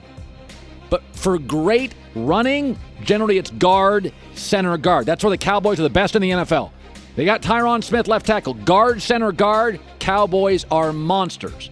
And by the way, Zeke has led the NFL in rushing yards per game in each of the last 2 seasons. Not just his rookie year, but last year. So, John? Sell.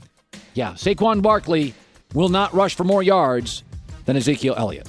Buy, sell, or hold. LeBron will win more titles in Los Angeles than he did in Cleveland. I believe Cleveland was a disappointment.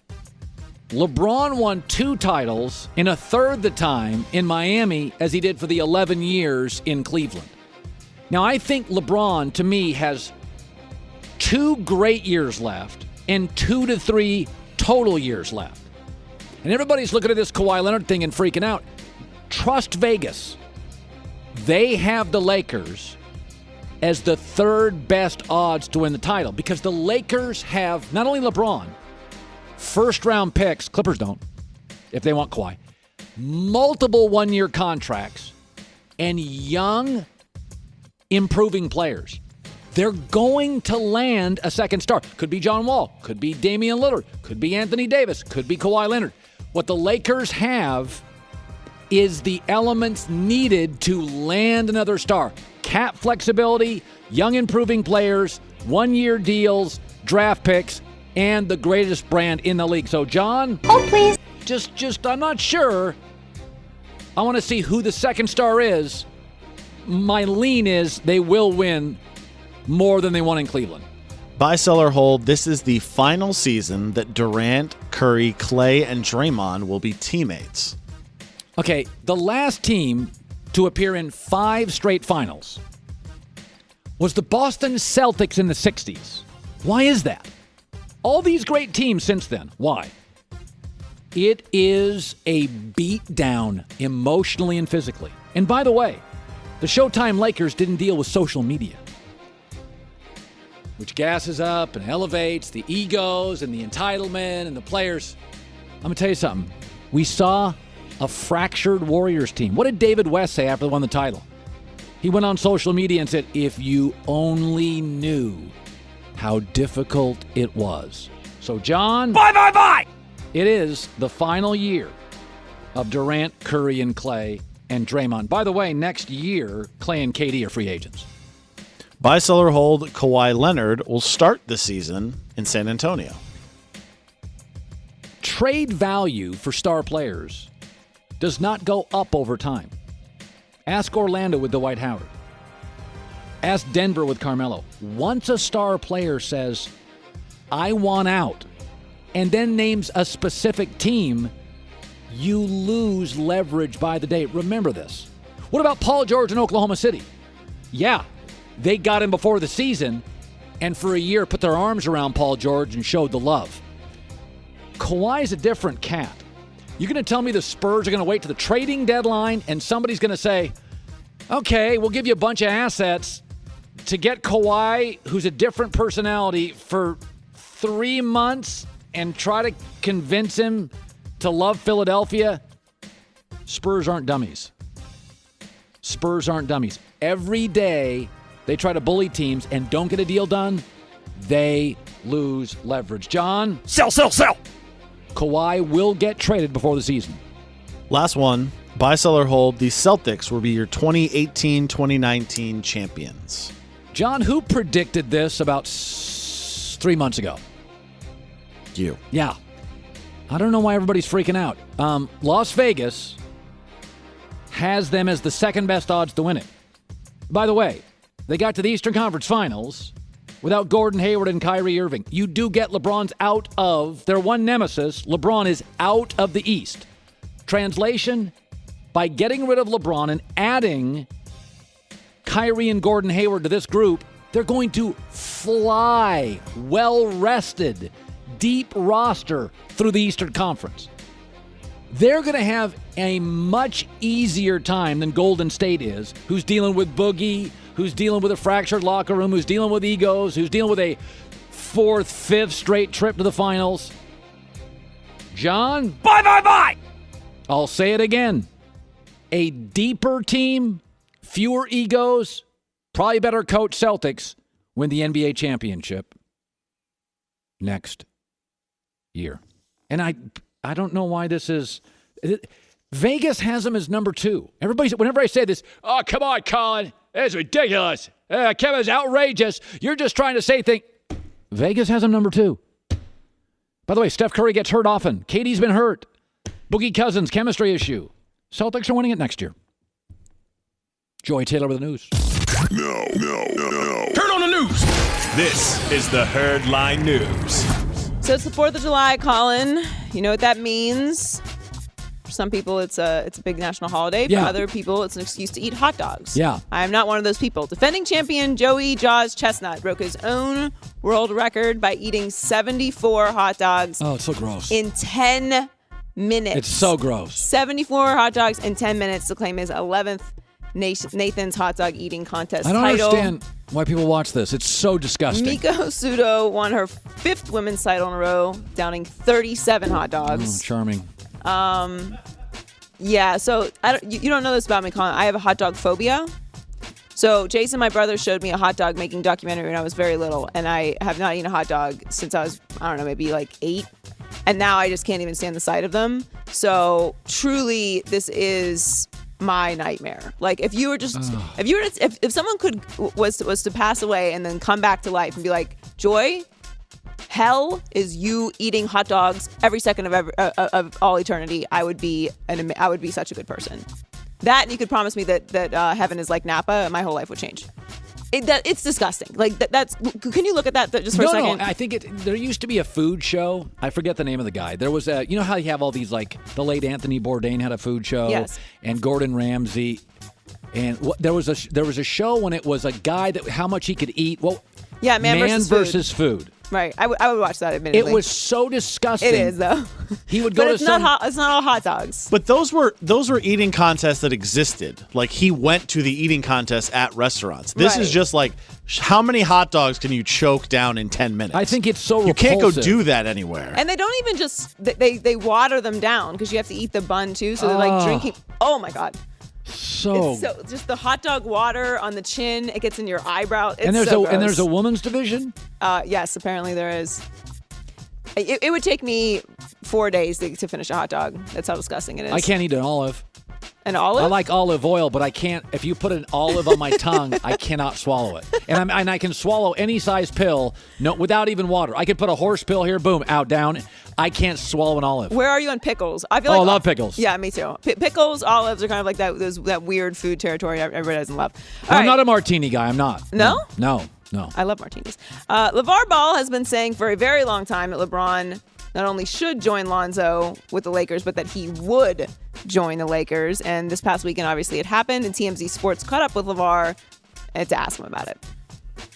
Hey, LeBron got a 4-year deal, right? Yeah. I hope he get 4 in a row. Yeah. But if not, I guarantee 2 when all my boys is on the Lakers with him. The Warriors can sign Boogie, Prince, Michael Jordan, anybody they want. They still ain't gonna win with this team right here. Lakers with LeBron. You don't give my son the best player in the game. Don't think he gonna win no championships. So basically, he thinks that Yeah. LeBron and his 3 sons are going to win 2 titles with the Lakers. That's not going to happen. You just did buy, sell, hold. Yeah. So, but how many? Let's say LeBron stays for the next 4 years. They're going to win 1 title. And Lonzo's with him. You think they win 1 title? Yeah, no, I think Lonzo is not that valuable now because LeBron has led his last 14 years in the league. LeBron has led his team in assists. I don't think Lonzo's as important as a Kyle Kuzma and a Brandon Ingram. But I do believe LeBron will win a title here. And listen, here's a little story behind the story. Dahntay Jones knew LeBron was coming to L.A. before everybody else. Magic Johnson has been poking Jerry West for several months, telling him we're getting LeBron. Magic said, fire me in 2 years if I don't land somebody. Magic has another secret about another guy. He just didn't tell you yet. He had the LeBron secret. He was teasing Jerry West, who's now with the Clippers. Magic's got another secret. They're getting another guy here. I think Jeannie Buss deserves a lot of credit for everything that's going on, by the way, too. She's not getting mentioned enough. And finally, congratulations, Colin. England defeated Colombia yesterday to reach the round of 8 in the World Cup. They had a 1-0 lead in the 93rd minute before Colombia tied it in dramatic fashion. And, of course, they went to penalty kicks. Amazing. In the last 22 years, England has been eliminated from 6 major tournaments, 3 World Cups, and 3 European Championships on penalty kicks. And it was very, very dramatic and very epic. And now England faces Sweden in the round of 8 Saturday on Fox. How confident are you in your team, Colin? England's got an easier bracket. And it's interesting. I've been comparing them to the Arizona Lute Olson team that won a title with Miles Simon. It was the one Lute Olson team nobody gave a shot to because everybody said they're too young. And they had Mike Bibby as a freshman and Miles Simon. And it's the one Lute Olson team in a 15-year stretch nobody thought could win. But they came in with no pressure, tons of energy. They got into an easier bracket, and they won. This England team has one star. It's the one England team we wrote off. They've got a bunch of young players who don't even know how big this moment is. There is no pressure on them, and they got an easier bracket. I think England wins the whole thing. Really? Yeah, and I'm 61% British, so I'm not going to show up the next week after that. I'll be having a pint at me local pub. Can't wait. Just one pint, though. That's all you can get A down. day, yes. Enjoy the news. Well, that's the news. And thanks for stopping by. The Herd Lie News. Coming up next in Best for Last, in the spirit of the 4th of July, I'll tell you about the biggest revolution in all of sports. It's the Herd. FIFA World Cup quarterfinals kick off Friday on FS1. First, Pogba and teen sensation Mbappe lead France against Uruguay. Then Neymar and Brazil battle Belgium. The World Cup quarterfinals starting at 9 a.m. Eastern on FS1, or stream all the action on the Fox Sports app. That's going to be incredible. In 19 games for Brazil, in his last 19, Neymar has 11 goals and 9 assists. Now, Belgium is loaded with Premier League players, so there'll be more talent on the field, Brazil and Belgium, than I would argue any match so far in the World Cup. So we've seen some incredible matches. By the way, Russia's not known for their overbearing heat in the summer. It's a little cooler temperatures. I think the energy among the players, we've seen more scoring than we've seen in any World Cup of my life. I thought Brazil teams looked exhausted because there was just this overbearing heat in Brazil. Teams look worn down. The energy of these teams, even in the extra sessions, I've been amazed by the goals late in games, the energy of the teams.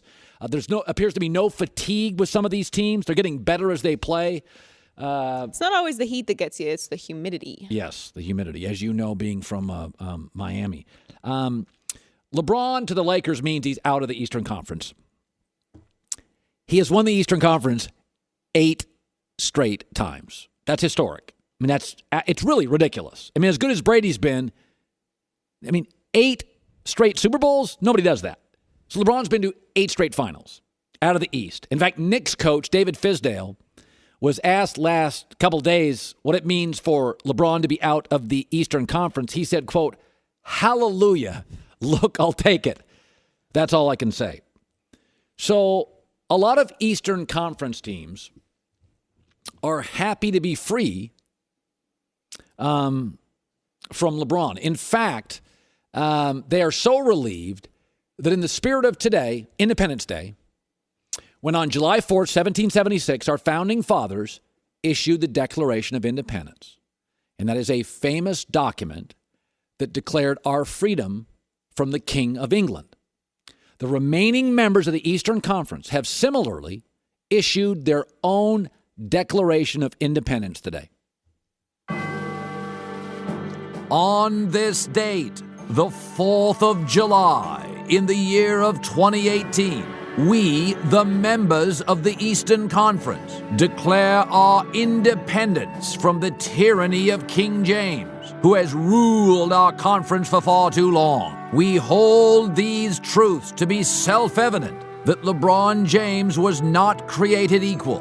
Now that we are no longer under his reign, we grant all our proud Eastern teams the unalienable right to life, liberty, and the pursuit of a title that we will inevitably lose to the Warriors.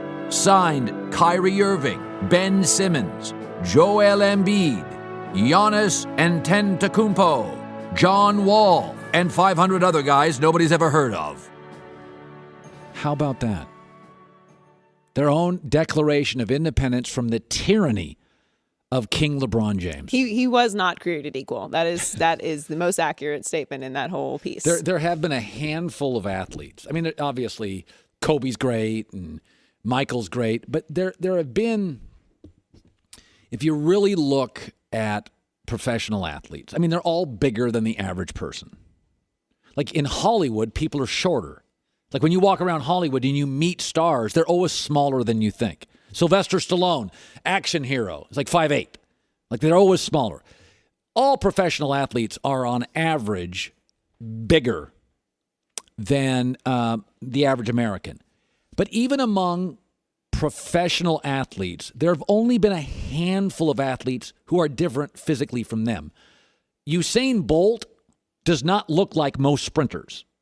Usain Bolt is a bigger, stronger, faster human being than other all-time speed merchants. Like Usain Bolt looks different.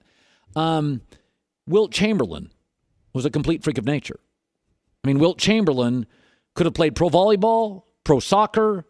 He was a dominant pro basketball player. Wilt Chamberlain transcended the sport. He could play today. He would be, in today's game where bigs need to run, Wilt would be amazing. LeBron James falls into that category. And it doesn't happen a lot. You do get, sometimes I look at J.J. Watt, and I'm like, J.J. Watt, even among NFL guys, is abnormally large and abnormally quick, and he just doesn't quite look quite like, and LeBron's one of those. LeBron's 6'9", 260, 4% body fat, and handles the ball like a guard. And, I can remember when Larry Bird came into the NBA, and a lot of people in their 20s and 30s will not remember this. Larry Bird was transcendent. When Larry Bird came into the NBA, the best shooters were all guards. Centers didn't shoot, and forwards were kind of like muscle-bound guys who stayed under the basket. They were tough guys. People forget how great Larry Bird was. When Larry Bird came into the league at 6'9.5", he was the best shooter in the league as a forward. That had never been the case. We'd never had. The best shooter was Jerry West. It was Gail Goodrich. It was, Earl Monroe. It was a guard. When Larry Bird came into the league at 6'9", he was not only the best shooter in the league as a forward, a power forward, he was the best passer in the league except maybe Magic Johnson. So LeBron is, by professional athlete standards, just the man upstairs. Ding, DNA. He is, and I've said this before, he never gets hurt. When you write the book on LeBron, chapter 2 has to be, he never got hurt. Michael Jordan broke a leg. Tom Brady missed a year. Peyton Manning, 4 surgeries. They don't make them like LeBron. Like, they just don't. And you haven't even mentioned how smart and cerebral he is as a player. That's like that's a whole other category. He may have the best basketball IQ we've ever seen. You're right. The first athlete that I think fell into this category was Babe Ruth. When you looked at old pictures of Babe, you've seen those old videos of Babe Ruth. He looks, back then you have like 8 teams and you play the same teams, and athletes were like roofers in the off season. You were a roofer and then you played baseball, you took the train to the park. Like Babe Ruth didn't look like other players. Now, by today's standards, Babe Ruth was 6'2", 210 pounds. He's like the rest of us. But Babe Ruth was the first athlete. You're like, oh, man, he looks so much bigger and he looks so much stronger. Mickey Mantle, by the way, when he broke into it, Mickey Mantle was like faster than other players and could hit home runs. And then Roberto Clemente was like, oh my God, his arm is significantly better than everybody else, and he's not huge. He was a slight, fast athlete. So you do get these athletes maybe once, twice a decade where, Mickey Mantle was the fastest baseball player and he had massive power. And Babe Ruth was the biggest, burliest guy, and he was also a great pitcher. And you just don't get many of them. LeBron's never hurt. He didn't twist an ankle. Everybody gets hurt. Kobe got hurt. Michael Jordan missed a year. Stockton. Even by durable guy standards, everybody gets hurt. So there you go. Well, this has been a fun show today. I got to give, because Paul George signed with, Westbrook, everybody's taking their shots at me. Everybody's pounded on me. Antonio Daniels yesterday crushed me. Chris Broussard crushed me. Nick Wright topped everybody today, coming on my show on 4th of July to crush me in regards to Westbrook being able to put his arms around Paul George and keep him from the Lakers. It's also the 4th of July, a country's Independence Day. But that's almost apropos and fitting, because it might allow you to declare independence from your worst take of all time. Your anti-Russell Westbrook diatribe. Your, dare I say, vendetta. If I could be the John Hancock of this to help you declare your independence from, just embrace him. He's not perfect. He's not LeBron. What he is, though, is one of the most aspirational players in the league. We now have one guy that wanted to leave him in Kevin Durant, and one guy, a true patriot, dare I say, a true sportsman that wants to stay with him and win there in Paul George. Colin Cowherd, come join us. He's not perfect. He's going to take some bad shots. He's going to scowl. But man, is he inspirational. Rooting for and enjoying Russell Westbrook on this, our 242nd Independence Day. I don't know if I can go there yet, but it is good. Oklahoma City is a very interesting team. I was saying this earlier, Joy, that not every team's about winning championships. Oklahoma City, since they got to the finals, it's been kind of a mess. They gave up James Harden for nothing. He's the MVP. Kevin Durant left them, and is back-to-back MVP in the finals. They now are paying $150 million next year alone in salary cap tax. And they've had 2 back-to-back embarrassing first-round playoff exits. Since the finals, it's been kind of ugly. It's been ugly playoffs. Harden leaves. Durant leaves. Massive, absurd salary cap tax implications. More, double, triple more than anybody. For Oklahoma City, though, Barry Trammell, a longtime columnist, came on our show about 6 months ago. For Oklahoma City, they'll be relevant. And that's good enough for them. They're not going to win. I don't think they're going to win championships. Barry Trammell, remember what he said in our show 6 months ago? He said, you're going to win the NBA title, but Durant's going to go elsewhere. Or you can lose to the Warriors. Durant will stay. Everybody would vote to lose to the Warriors and keep Durant. Wow. So, 2 years ago. My bad, 2 years ago. In Oklahoma City, they want to be relevant. I mean, if they win a championship, great. But Barry Trammell's in that city said no, they'd rather keep Durant and lose a title and be relevant than win a title.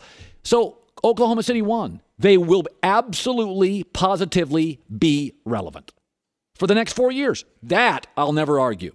All right, we're gone. We'll see you tomorrow. Joy and I will. Matt Barnes will be here. It's The Herd.